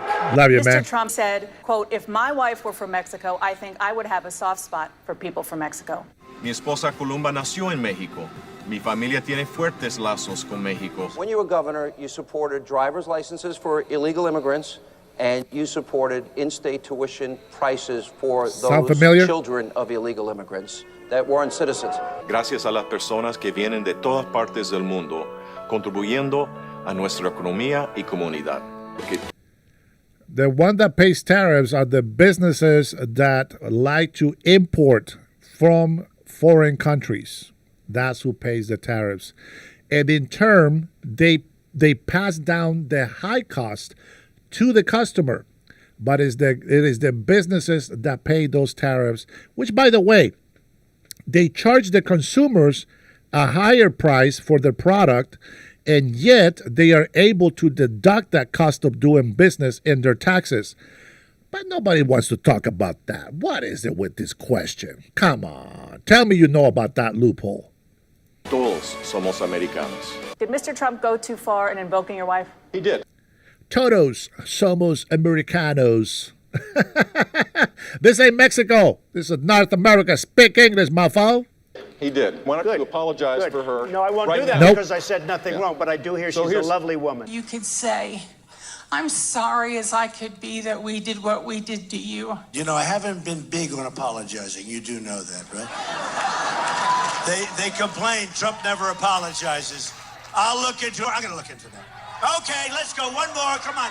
We want a good one. Give me a fun one. You have criticized Governor Bush for speaking Spanish on the campaign trail. Eres idiota, o estúpido, o que no tiene energía, o blah, blah, blah. We have a country where to assimilate, you have to speak English. This is a diverse country. We should celebrate that diversity. Siempre recordar que todavía no hemos tenido un país de justicia completa. English, not Spanish. Yeah, at least he tries. At least he tries. He doesn't speak perfect English, but pretty damn close. I give him credit for that. Get him the hell out of here. Oh, here we go. Just like Hillary Clinton. Hillary wants to find out, how do you get these crowds, right? We don't need Jay-Z to fill up arenas, you know. Get him out. Thank you. Thank you, officer. Thank you. Don't hurt him. Don't hurt him. I was very gentle. And then they said I was weak. Okay, I was weak. And the last thing I want to be called is weak. Bye. Go home to mommy. Go home to mommy. Tell her to tuck you in bed. And your mother is voting for Trump. She's voting for Trump.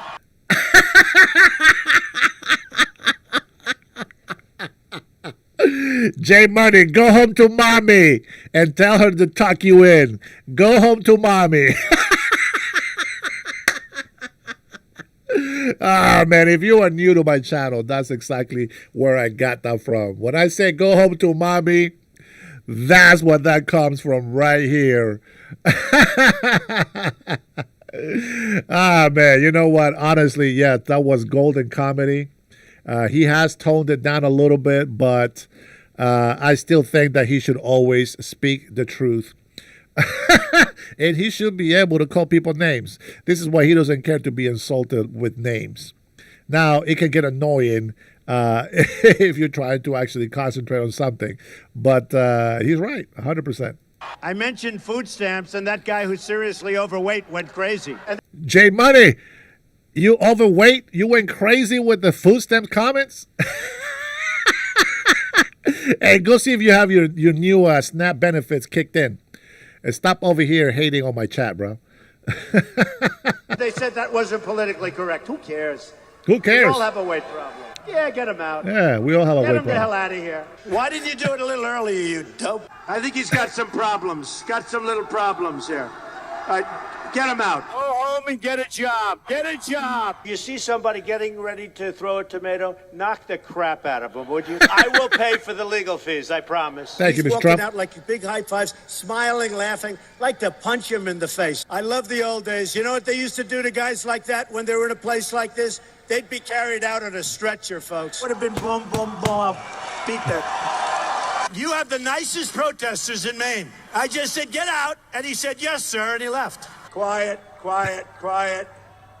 All right, let him. Come on, quiet. Get out. Thank you. Quiet over there. Even though you're on my side, be quiet. Throw him out. Throw him out into the cold. Don't give them their coat. No coats. Get him the hell out of here. Get him the hell out of here. Out. Troublemaker. Get him out of here. Get out of here. Full stadium. Go. Boom, boom. Go home. Boom. Get him out of here. You're one of those guys from the Hillary Clinton campaign.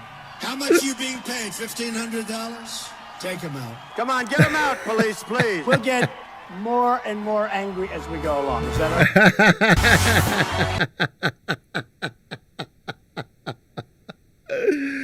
Oh, man, that was awesome, dude. Worst negotiator ever. Fighting Iran and Yemen, when you make the deal, aren't you supposed to sort of solve everything? And Kerry said he didn't want to bring it up because he didn't want to complicate the negotiation. This guy's an idiot. $400 million being flown to Iran. This is in cash, in currency. It's a disgrace. I wonder where that money really goes, by the way, right? He doesn't even call to get our hostages back from Iran. Secretary Kerry, I highly think you should read this book quickly. Quickly! Once those hostages landed, about 2 seconds later, fellas, how you doing? Everything good? Listen, the $150 billion, Sorry, we don't have the money. We owe $19 trillion. We don't have it. I mean, here's a guy goes on a bicycle to go on a bicycle race. He's 73 years old. He's in a bicycle race. And he's got all this stuff on. He's got the whole deal. The company's the whole deal, the helmet. A quick spin through the Swiss Alps following negotiations on Iran's nuclear policy went awry for U.S. Secretary of State John Kerry. Police. He falls. He breaks his leg during the...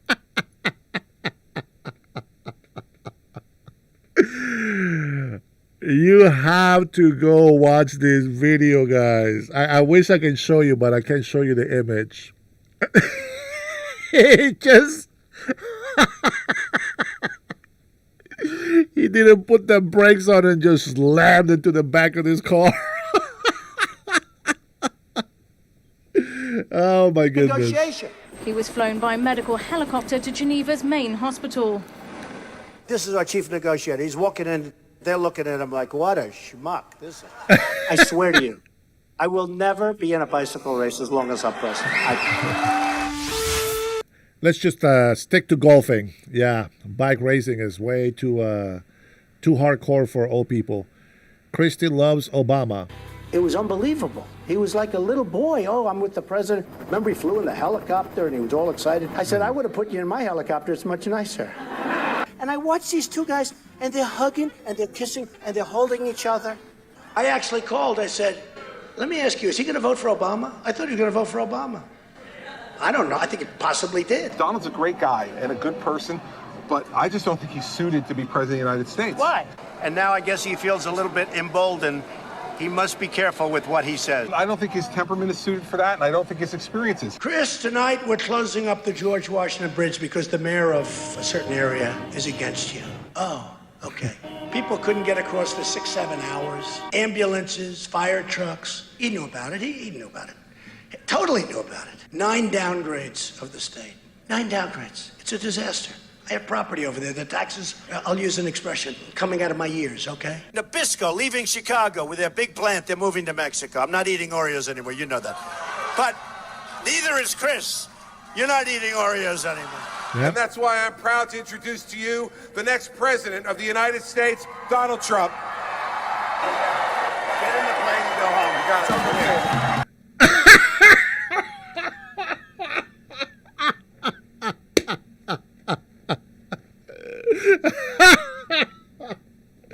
That was Christie. That was Christie. That was introducing President Donald Trump, and he just told him to get on the plane and go home. It's right over there. Oh man, I love my president, man. I love my president. Trinity, what have I been missing over here? Somebody talking crap about you? Let me take a look. Let's see. Max, you play Roblox with children. What are you really doing there? Time on my side, says J Money. Why you so touchy? Did mommy not leave you enough hug? Daddy loves you a bit much. A bit too much. Is that why you walk with a limp? Oh boy. I don't know. We're not gonna add to that. Buzz says, like and subscribe, y'all. Don't be a Darvo Democrat. I appreciate that, my patriot. Rodrigo, here we go. Dennis, speak English. You're in America. Get him out of here. Go home to mommy. Tell her to tuck you in as well. Now, you can speak Spanish, but, if you're going to put something in writing, put it in English so everybody else can understand. Of course, I speak Spanish. Let's see, I forgot we lost the war in Yemen. Oh, man. J Money is mentally handicapped. I'll be nicer to him. I don't want to be an ableist.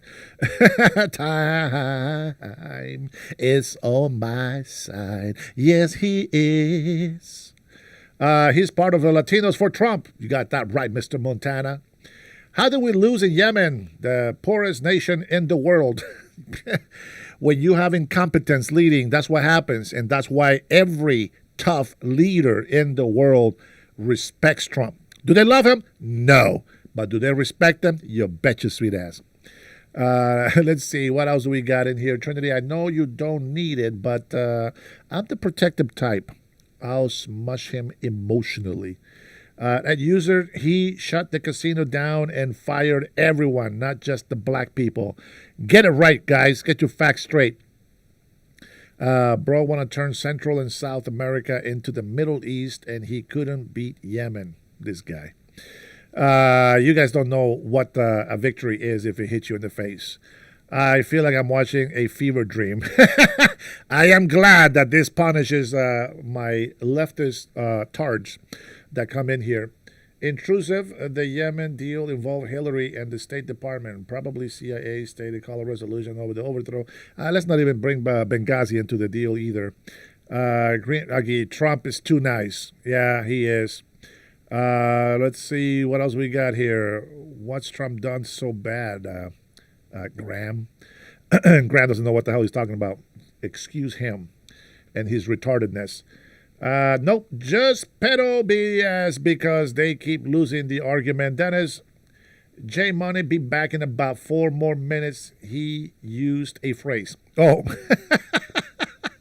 man, I didn't even know he was gone. I've been ignoring this guy for a little bit. So once in a while I see and he's still commenting.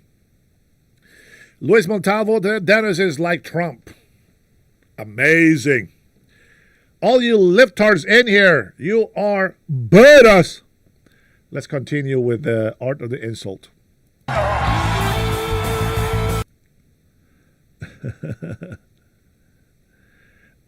What's the next one here? Let's take a look. Cruz is a liar. Lying Ted. Spell it right. L-Y-I-N apostrophe. Lying Ted. Right now Lying today, as a Ted. candidate, he supports federal taxpayer funding for Planned Parenthood. I disagree with him on that. That's a matter of principle, and I'll single tell you. biggest liar. You probably are worse than Jeb Bush. You are the single biggest liar. L-Y-I-N apostrophe. He's Lion Ted, and that's his name.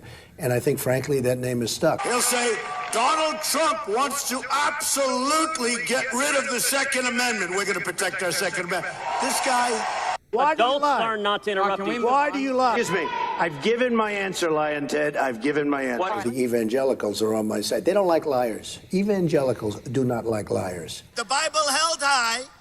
He puts it down and then he lies. Comes here with the Bible, ladies and gentlemen. Heavenly Father, we come to you today in a spirit of thanksgiving. Yes, Father. Bible high. Bible high. He walks in with the Bible held high, right? I met a lot tougher people than him, but I never met a guy that lied as much. This guy's a joke artist, and this guy's a liar. He can't do it for the obvious reason, and he can't do it because he doesn't know how to tell the truth. He puts the Bible down. Puts it down. He puts the Bible down. And then he lies. And then he lies. Lion Ted Cruz. We know Lion Ted, right? He'll say, I'm the only one that beat Donald Trump. I beat him. But he doesn't say, yeah, he won like 4, and I won like 12 or 13, right? Nobody likes him. I've never seen a guy like this. In fact, Lion Ted. Lion Ted. Listen to all the Americans feeling free for the first time in many decades, where we were not free to express our emotions. We were castrated of our First Amendment rights, where only Democrats were allowed to insult, but not anymore. While President Donald Trump, we can insult back. That's fantastic. have we branded this guy or what? What's your name? My name's Lion Ted Cruz. I see him walking into these beautiful corridors in Washington, and guys say, hey, Lion Ted, how you doing? After we win, we got to get that name off his, who wants to go around with that name? L-Y-I-N with a little apostrophe. Bing. Bing. Now, if you didn't catch that, right, he said after we win, we'll get rid of that. Everything that he's doing is for show. He's doing all that stuff to distract his opponents, and it worked. Now, if I am being debated on a serious note, that's exactly how I'm going to eat my opponents. Not with the insults, but with the same type of assertiveness and the toughness. He didn't let anybody bully him. And that, my friends, it's very important. But just know, at the end of the fight, we need to learn to work together. And that's something that Democrats have never learned to do. And they lost. They lost the first time against Trump. They never let it go. They wasted hundreds of millions of taxpayer dollars going after some fake witch hunt, Russia collusion.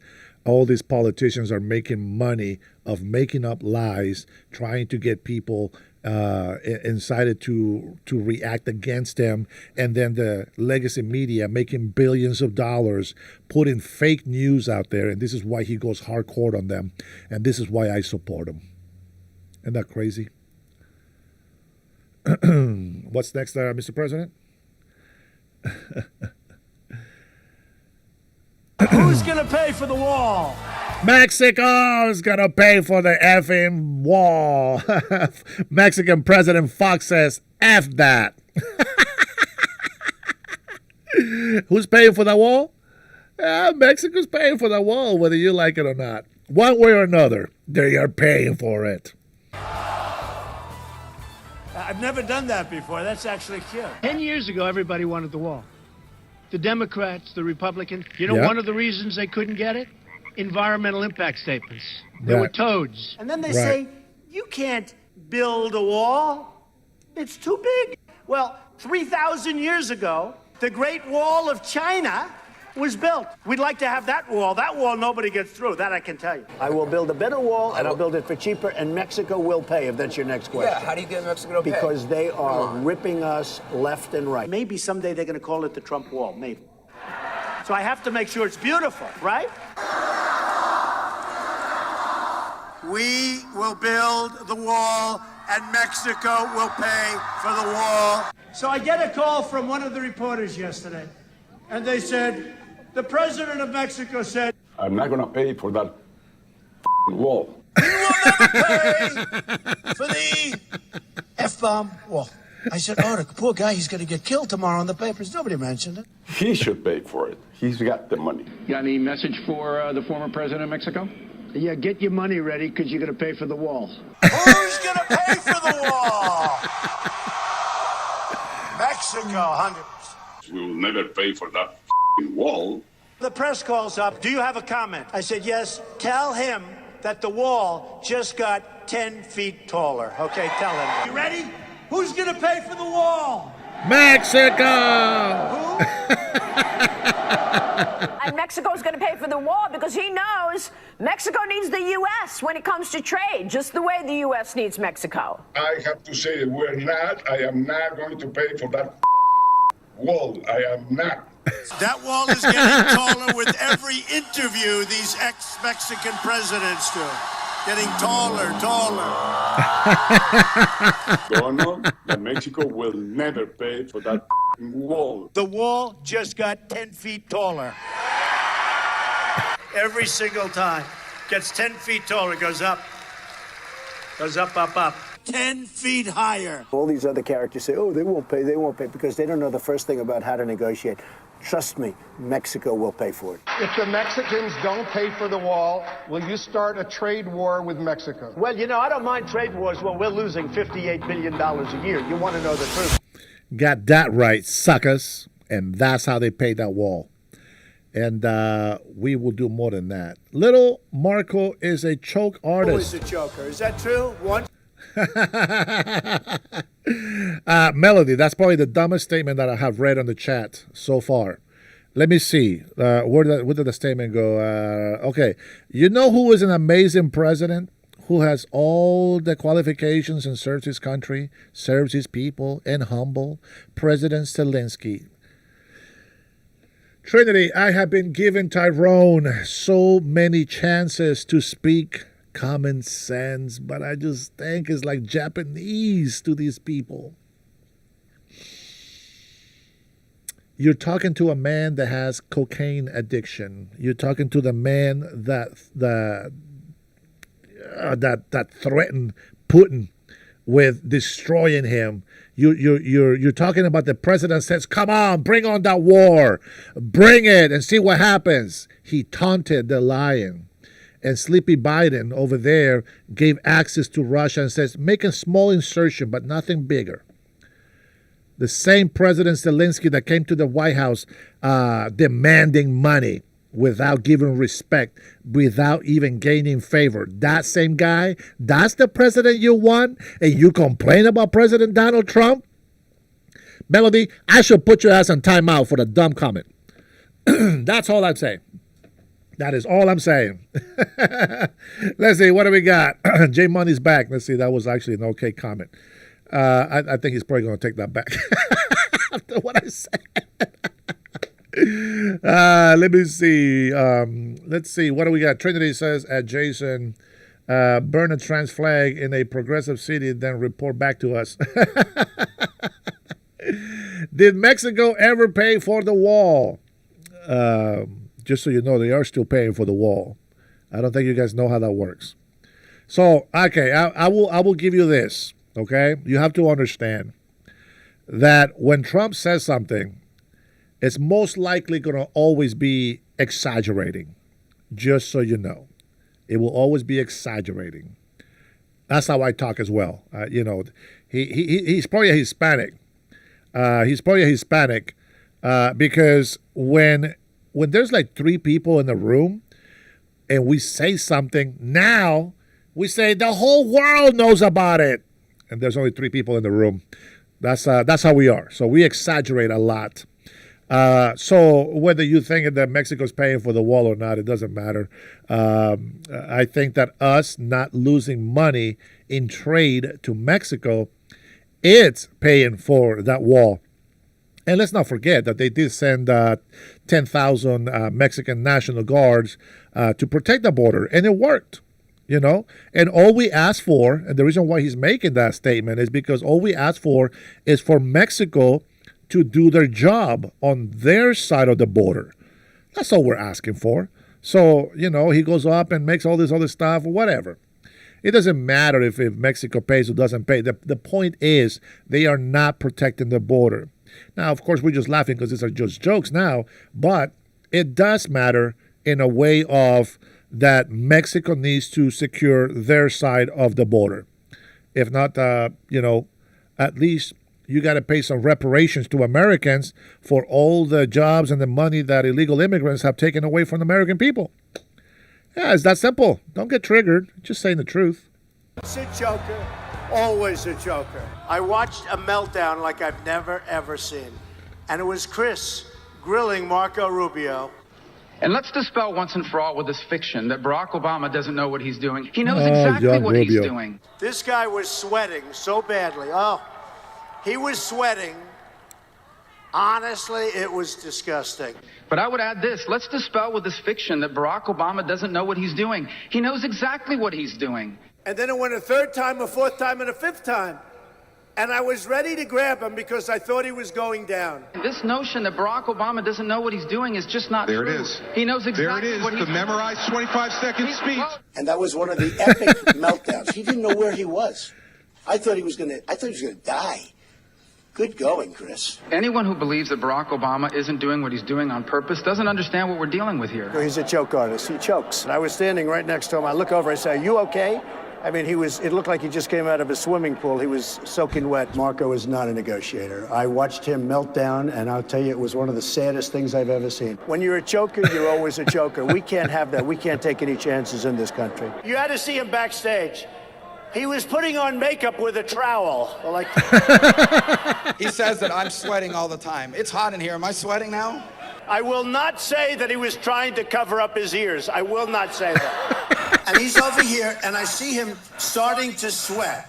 Thank God he has really large ears, the biggest ears I've ever seen. Because they were protecting him. It was going... He's always calling me Little Marco.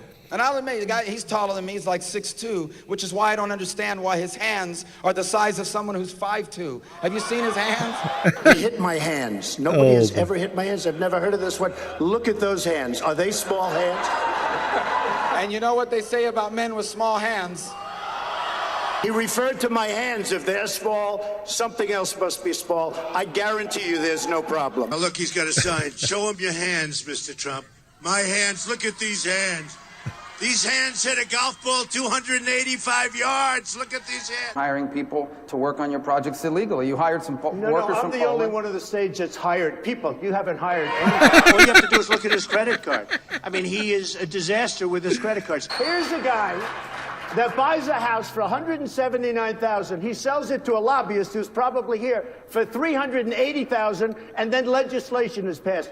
You tell me about this guy. We have a con artist as the front runner in the Republican Party. A guy who has made a career out of telling people lies. The real con artist is Senator Marco Rubio, who was elected in Florida and who has the worst voting record in the United States Senate. He doesn't go to vote. He's absent. The people of Florida can't stand him. If he ran in Florida today for an office, he couldn't run for dog catcher. He wouldn't be elected.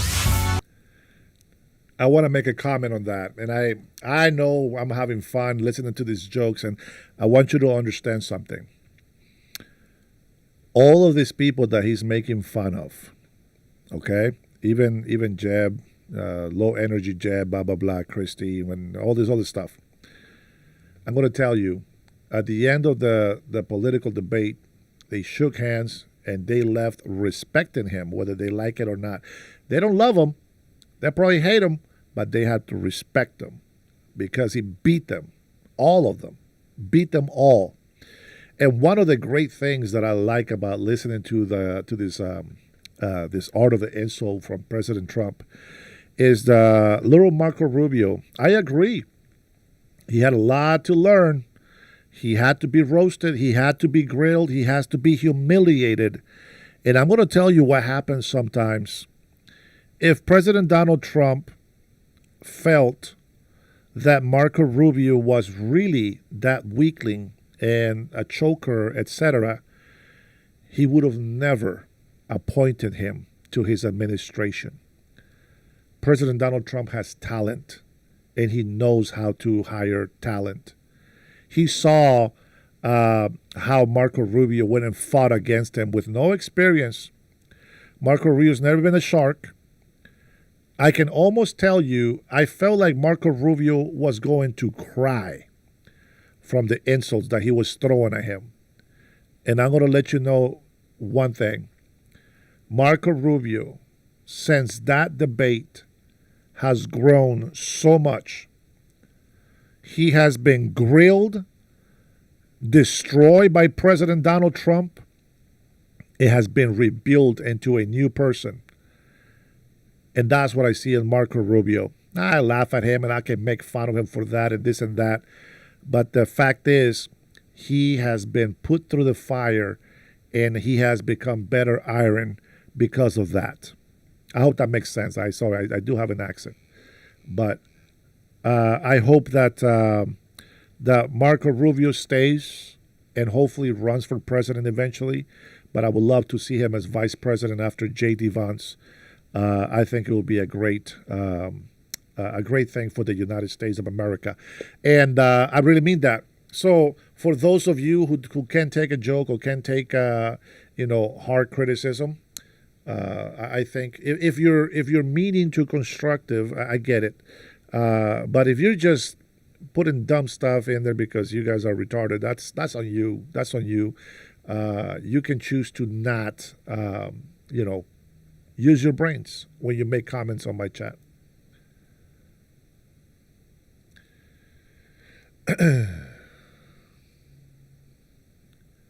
Lion Ted, born in Canada.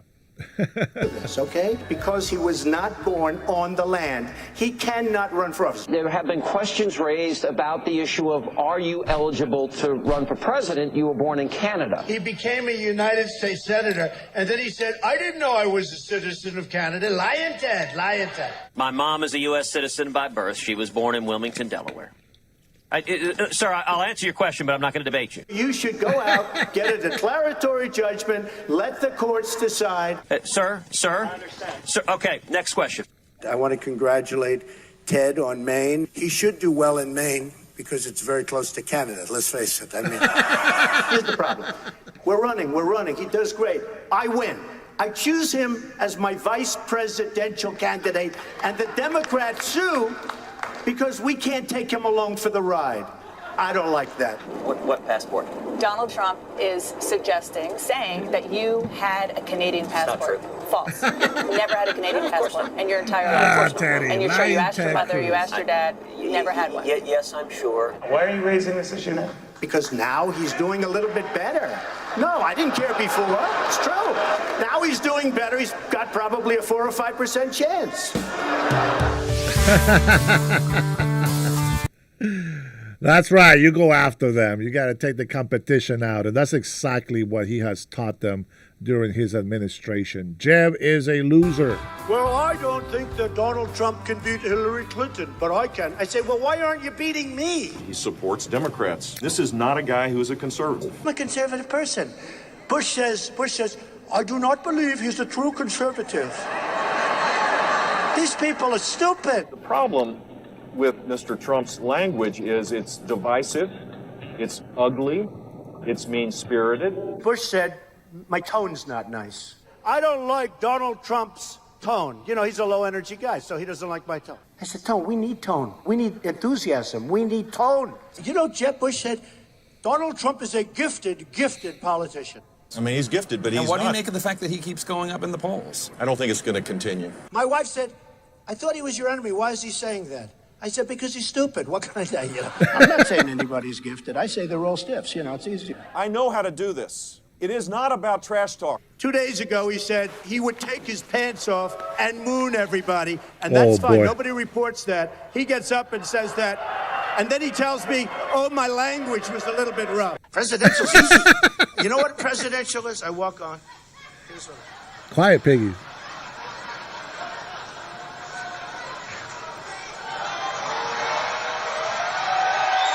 Trump.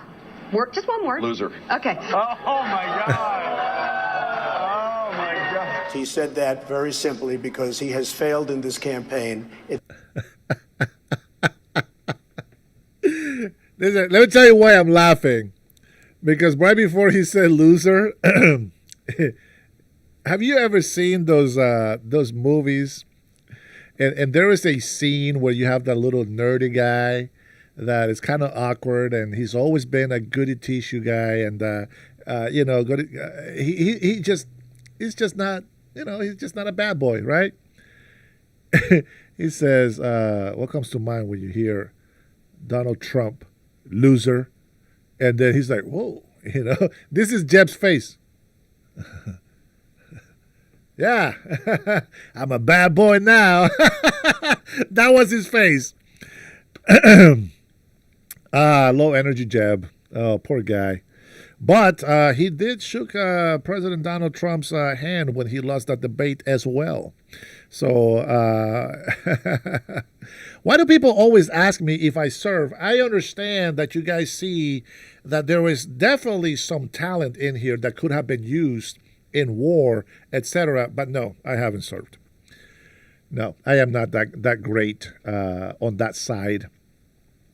But I do support those who do serve and appreciate them, unlike other people that like to cuss them out for their service. I only cussed veterans out that no longer support our country and that never had the actual interest of the American people and that only joined because they needed money.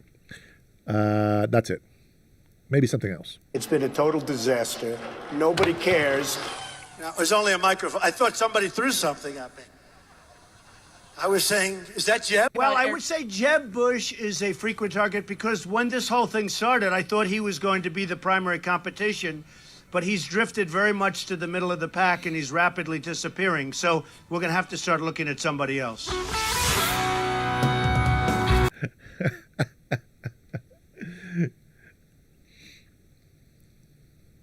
Dishonest media sucks. System.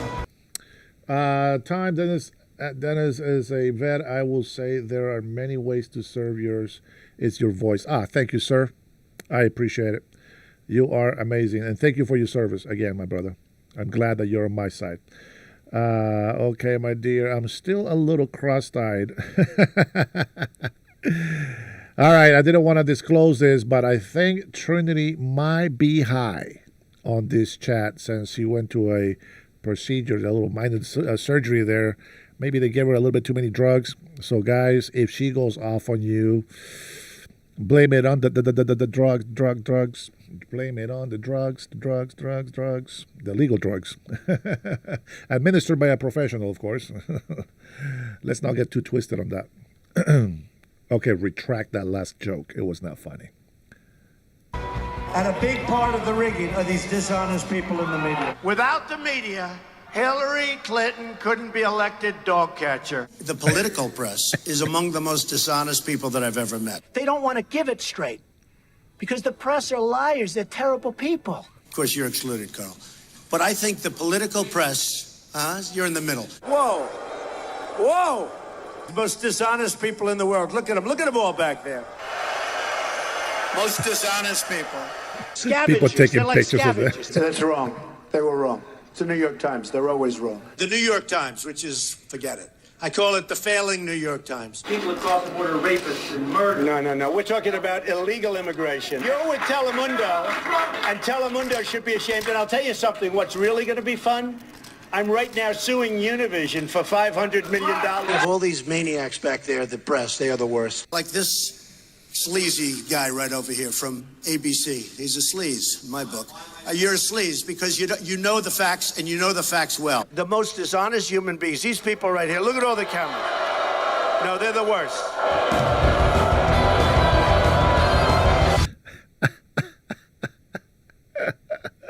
You should see the faces of these reporters. You got to watch this, guys. The art of the insult with Trump. So what's in McCain and Lindsay?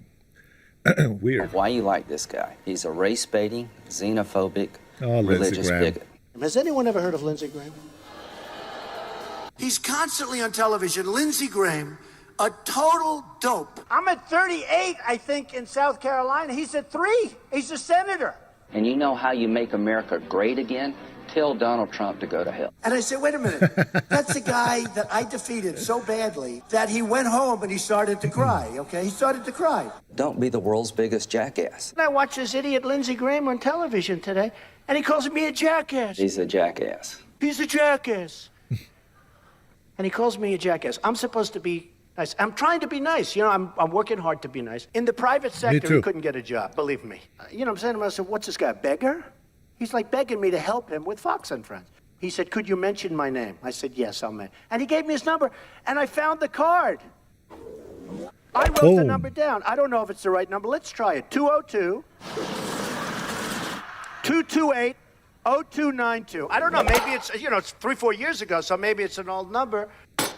202-228-0292. I don't know. Give it a shot. Your local politician. He's throwing his phone away. He won't fix away. anything, but at least he'll talk to you. So a poll came out the other day. He was at 0. Why do you think, Senator Graham, then, that he's rising in the polls? Oh, I think that's the beginning of the end has come. The beginning of the end. He actually probably seems to me not as bright, honestly, as Rick Perry. Can't name the third one? The third agency of government, I would do away with the education, commerce. If you really want to make Hillary Clinton president of the United States, vote for Donald Trump. Dishonest beats crazy. The third one I can't. Oops. I think Rick Perry probably is smarter than Lindsey Graham, but what do I know? Senator, you seem angry. I am really pissed. Poor Lindsey Graham. He was pissed. Nobody likes Ted. Ted's a nasty guy. Let's see. Melody, what's up? I was in timeout. Oh, no wonder. I thought you were actually listening and enjoying the jokes. This is from so long ago. Are you not aware of the reality of the country that is in? You know, I have been telling everybody what's been going on in our country, what Trump is doing, and they keep denying it. And, well, we put a couple of people in their place. Hopefully they learn something. Some of them just keep coming back. There is just not enough brains or memory to retain in those little peasy heads of theirs. Let's see. At Blame Day, David Kane, I don't know where you live, but in Tennessee, things are pretty good. Prices are down. Not state, no country, city, school, emissions, tolls, EV, or other stupid taxes. We elect the right people. There you go. All you lovely dams that come in here that live in blue states, keep complaining about the high prices and blaming the wrong person. That is what you're doing, blaming the wrong person. Let's say it. Blaine says he is an East Coaster through and through, and probably lives surrounded by blue states who pay your state in our tax money. Don't you love socialists? Yeah, there you go. You guys keep defending it. Hey, thank you for your cooperation. You got to pay your dues, man. If you guys make more money, you got to pay more taxes. That's the way Democrats love it. And, well, sometimes we love it too, especially when it's the blue states paying red states. That's an amazing story. Let's see. Winning Trigger Dennis is like carnival entertainment playing whack-a-mole. Call it winning. I don't know. Tyrone likes he likes to have fun with me a lot. It's okay. No worries. At Melody, inform you out, and I will do it every time you decide a name call, and I'm not as nice as Dennis. Got it? Tyrone, better walk on eggshells while you're in here. While Time on my side is a veteran, he is not so nice.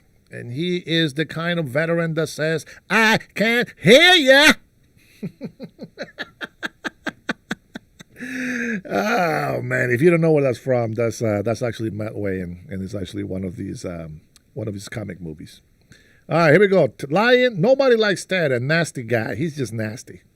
Ted has come a long ways. I'll tell you that. I'm beating him awfully badly in the polls. But you're not beating Hillary. If I can't beat her, you're really going to get killed, aren't you? He didn't do well in the debates against me.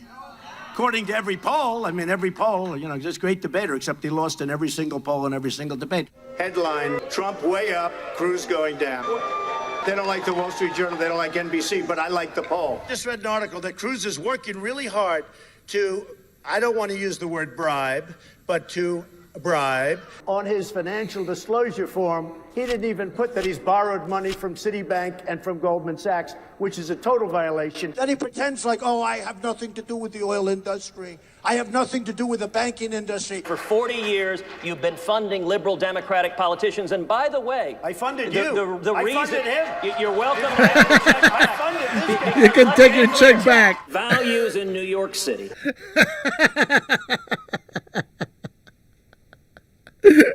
So he accuses him of something, and he said, I funded you too. You can try the check back.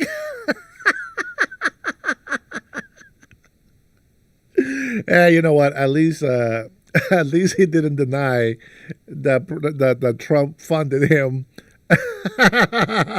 Facts, baby. He might be insulting them, but those are facts, man. Whether you like him or not, it doesn't matter. Those are facts, and he proves it right there. Focus around money and the media. We rebuilt downtown Manhattan, and everybody in the world loved New York and loved New Yorkers. That was a very insulting statement that Ted made. Nasty guy. Now I know why he doesn't have one endorsement from any of his colleagues. He's a nasty guy. They asked Ted Cruz, what do you think of waterboarding? Is it okay? And honestly, I thought he'd say absolutely, and he didn't. She just said a terrible thing. Shout it out, because I don't want to. She said, I never expect to hear that from you again. She said he's a pussy. That's terrible. Terrible. By the way, that was a woman yelling that. From the Chinese back. Don't worry about that baby. I love babies. I love babies. I hear that baby crying. I like. They said I threw a baby out. It turned out I didn't throw out a baby. Actually, I was only kidding. You can get the baby out of here. Get him out of here. My mother went on television saying how she loves me. I said to my kids, no drugs, no alcohol, no cigarettes. Raise your hands, kids. I promise Donald J. Trump that I will never take drugs. I don't want to say no alcohol, but take it easy on the alcohol, right? They spent, listen to this, $1 million. Unfortunately, a lot of libtards out there didn't make that oath, and here they are, all the crackheads happy to come and insult Oh, man, I couldn't even get through that, man. Oh, man, I apologize. That was supposed to be a joke. I couldn't get through it. Ads against me in Iowa. They used the best pictures. I look so good in those pictures. I'm trying to find where they got them. Because they're stupid. I was like a young guy. I look so handsome. I said to myself, oh, I wish I still looked like that. It would be great. I love you too, man. It's a guy, but I love him. I love him. I love everybody here. I don't care. Same here, guys. I love everybody here. People. Did you ever see that? Where I could stand in the middle of Fifth Avenue and shoot somebody and I wouldn't lose any voters, okay? We won with young. We won with old. We won with highly educated. We won with poorly educated. I love the poorly educated. Oh, I love that line. Isn't that what the libtards always throw in here, Trinity? We love the poorly uneducated. You notice how they didn't say the first part of that? Oh, that's what these libtards keep getting that from, huh? So, let's go back. That's worth. That's not another replay. They spent, listen to this, $1 million on ads against me in Iowa. They used the best pictures. I look so good in those pictures. I'm trying to find where they got them. Because they're stupid. I was like a young guy. I look so handsome. I said to myself, oh. See, this is why you got to listen to all sort of different things. I love listening to debates. I learn a lot from debates. You get to see a lot of people, a lot of politics. I learn a lot from all of that. And one thing that I understand is, when you're debating for a position, when you're running for a position, I understand that you have to be ruthless. And the difference is that President Donald Trump knows he has to be ruthless like everybody else, but he's telling the truth. And that, my friend, is what set them apart. And I like that. Trinity knows exactly what I'm talking about. People always come in, oh, your president he says that you love the uneducated. You know what? They say that because that is what the legacy media and all the leftist tards are actually teaching everybody else in their party. And that's how they come at us with those kind of statements. But they never mention the other half of that statement. Kind of like BBC editing the speech on January 6th, isn't it? Oh, I wish I still looked like that. It would be great. I love you too, man. It's a guy, but I love him. And I love you, random citizen. I love him. I love everybody here. I don't care. I have the most loyal people. Did you ever see that? Where I could stand in the middle of Fifth Avenue and shoot somebody and I wouldn't lose any voters, okay? We won with young. We won with old. We won with highly educated. We won with highly educated. We are in this chat. We won with poorly educated. That's Melody. I love the poorly educated. Melody, President Trump loves you. Don't worry. Let's do a USA chant. USA, USA, USA.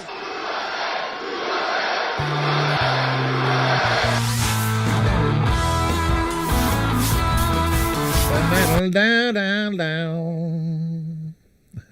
Jeb is a weakling.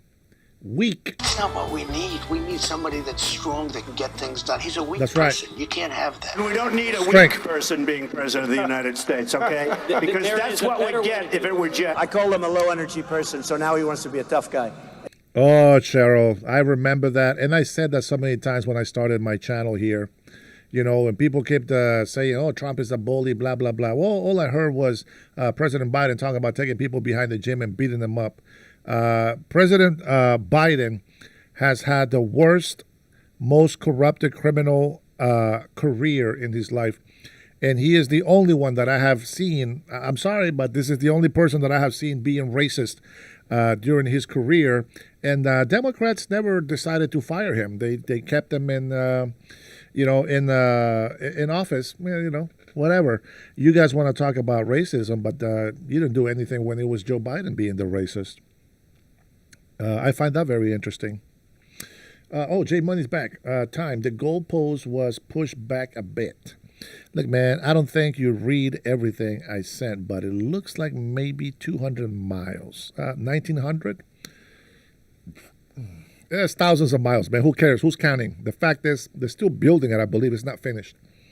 It doesn't work. A tough business to run for president. I know. You're a tough guy, Jeb. And we need to have a leader that is real principled. tough. You're never going to be president of the United States tough, by insulting Jeb, yeah? your way to the let's presidency. see. I'm at 42 and you're at 3. You're never going to be a president of the United States of America by insulting people. I'm going to tell you something. The reason why his insults worked and the reason why everybody got pumped is because Democrats have been suppressing freedom of speech. And they kept taking every piece of information. They still do it, but not as much. They took every piece of information so that we would be misinformed. Remember COVID-19? COVID-19, if you made a comment and saying, hey, I had COVID-19, I'm fine. I survived. Comment deleted. Hey, my whole family had COVID. We're fine. Deleted.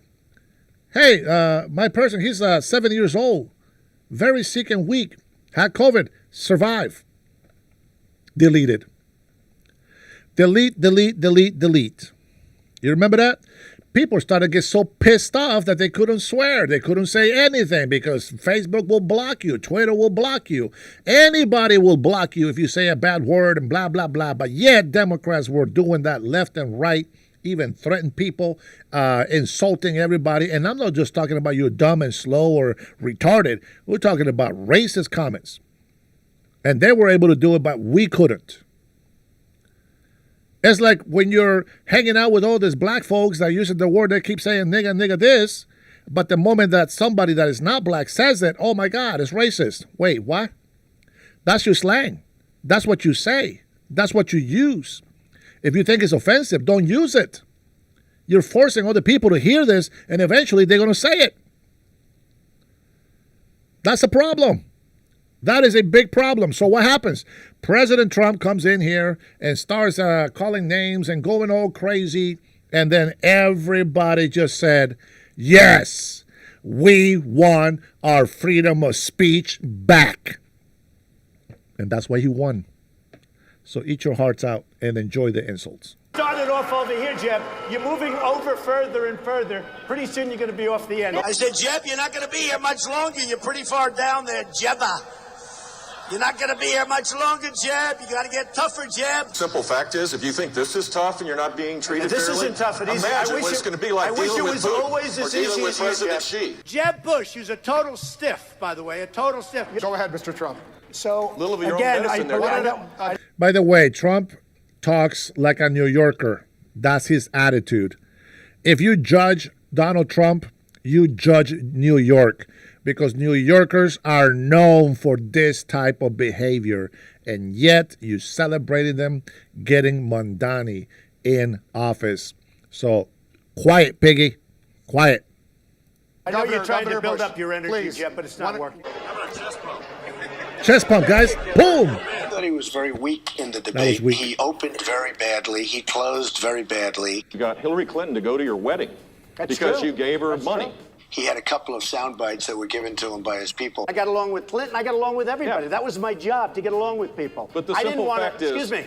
1 second. No. I The didn't simple want to. fact is, Jeff, Donald, oh, you good. cannot take- More energy tonight. I like No. that. Bush, let's say he's president. Oh, yeah. With Jeb's attitude, we will never be great again. That I can tell you. Oh, there's more. I like it when his mom comes on. Oh, Marco Rubio, a little. Marco, he's a little. L-I-D-D-L-E, Little. Little Marco. Now, Little look at Marco. this picture. Marco Rubio looked like he was about 4'2" tall. If you put like little Rubio up there and he's president, they'll say, Mr. President. I think Marco is highly overrated. Highly overrated. He doesn't have it. He's a lightweight. Everyone said, oh, Rubio, he's the next Reagan. He's no Reagan, that I can tell you. Let me begin by congratulating President Obama on the start of his second term. When they put Marco on to refute President Obama's speech, do you remember that catastrophe? On foreign policy, America continues to be indispensable to the goal of global liberty. And he's talking, I noticed.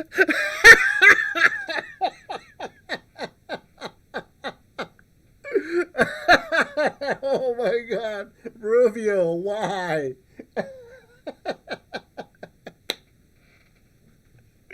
I'm sure. Oh my God, I wish I can show you, man. I am sure that they added special sound effects to it, okay? But he's doing this like because he's slobbering on the side of his mouth. I have it on the bite. I know what that feels like. When I get old, that's gonna be horrible. But I'm gonna tell you, it sounds so funny because what Trump is saying is true. Oh man! But I tell you what, I laugh at it now, but my most respect for Marco Rubio. I think he's become a great leader, to be honest. But it took Trump to get him there. I say, man, is he sweating? Goal of global liberty. I need water. Help me. I need water. Help. Then false choices like the one the president laid out tonight. And he's off screen. I said, where is he?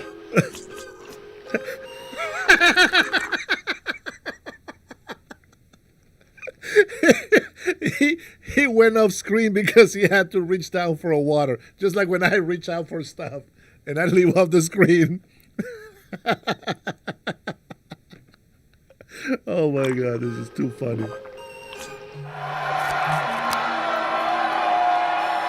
It's Rubio.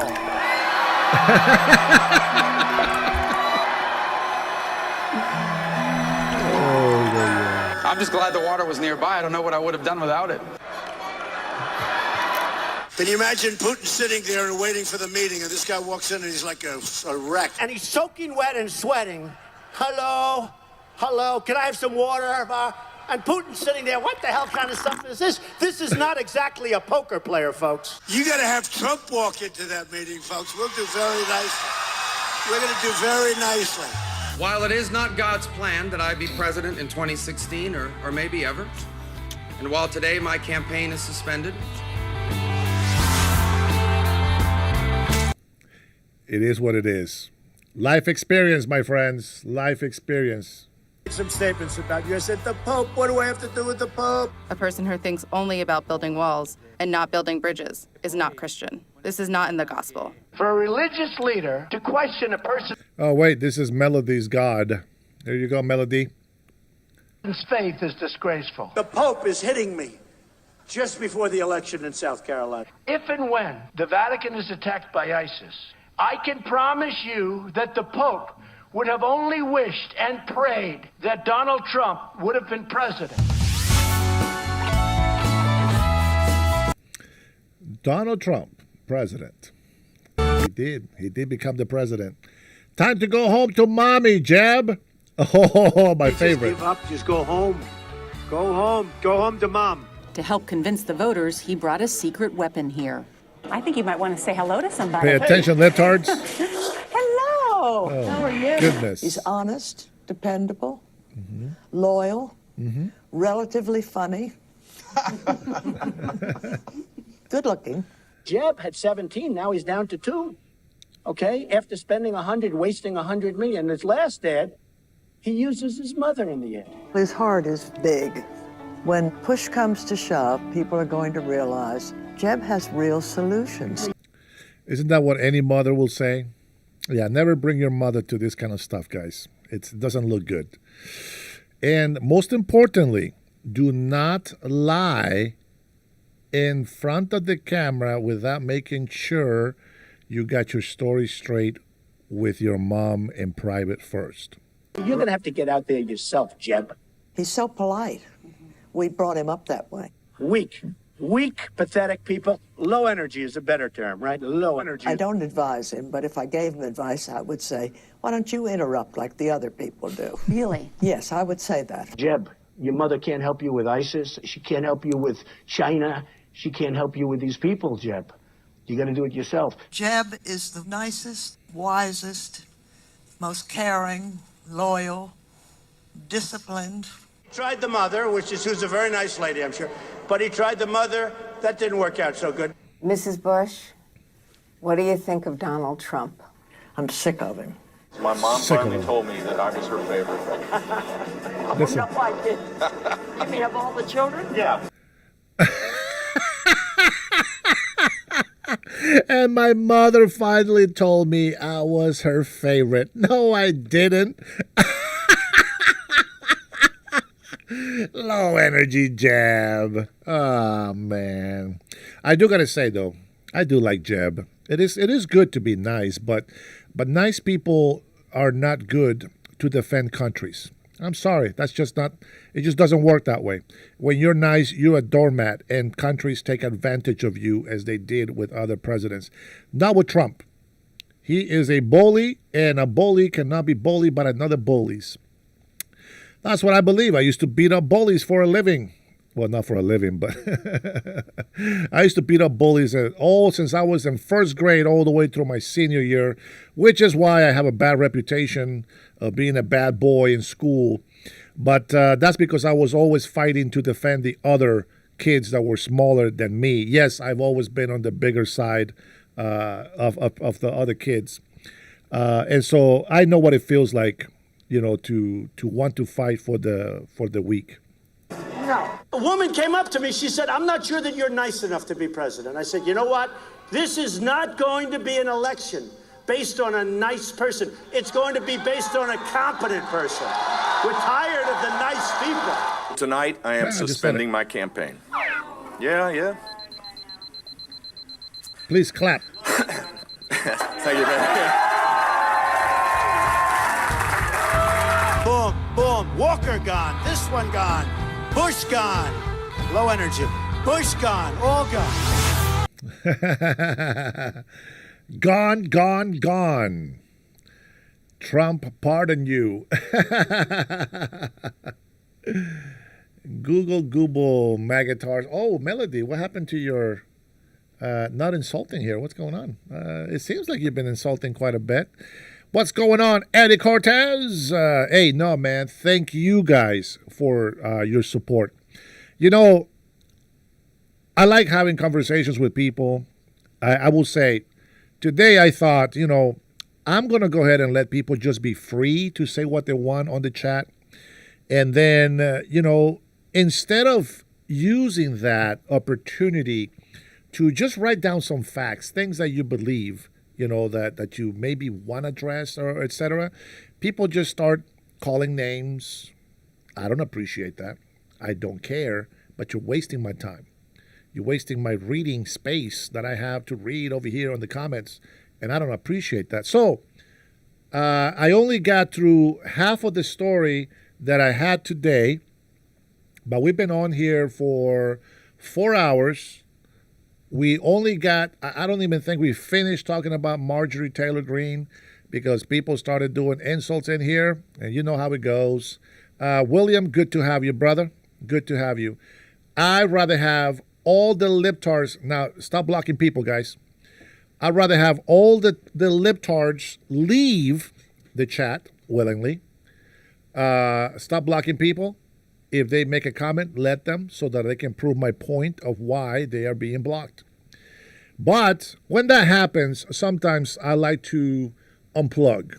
I like to be able to go somewhere else. And so I cannot show you the video. It won't show while we're live streaming. But we can still listen to it and laugh as a family and friends do. So thank you guys for being in here, and just enjoy the art of the insult from Trump. Turned off their camera. You keep calling us the dishonest press, the disgusting press. Generally speaking, that's 100% true. Go ahead. CNN is so disgusting. CNN. The public gets it, Look, when I go to rallies, they turn around, they start screaming at CNN. They want to throw their placards at CNN. People don't trust you, and the people don't trust the media. The panel is almost exclusive anti-Trump, and the hatred and venom. But the good thing? Nobody's watching them anyway, so probably. Bitch made. Damn, Trinity. Sorry, Ted, but I gotta go. MAGA. Get in the giant food fight. I'm certainly not going to engage in that. I hope Donald won't either. Trump retweeted this image. Cruz's wife in an unflattering pose next to Melania Trump. When I saw somebody tweeted a picture of Melania and a picture of Heidi. With the caption, "No need to spill the beans," the images Hey, are Will. worth 1,000 words. An enraged Ted Cruz looking right into our camera to deliver this message to Donald Trump. Uh-oh, here we go. Donald, you're a sniveling coward, and leave Heidi the hell alone. I have to tell you, I think Heidi Cruz is a great person. You know what? Heidi Cruz she's not ugly. You're just messing with her, but she's not ugly. I think she's okay. Mouth going sideways, but she's cute. She's pretty.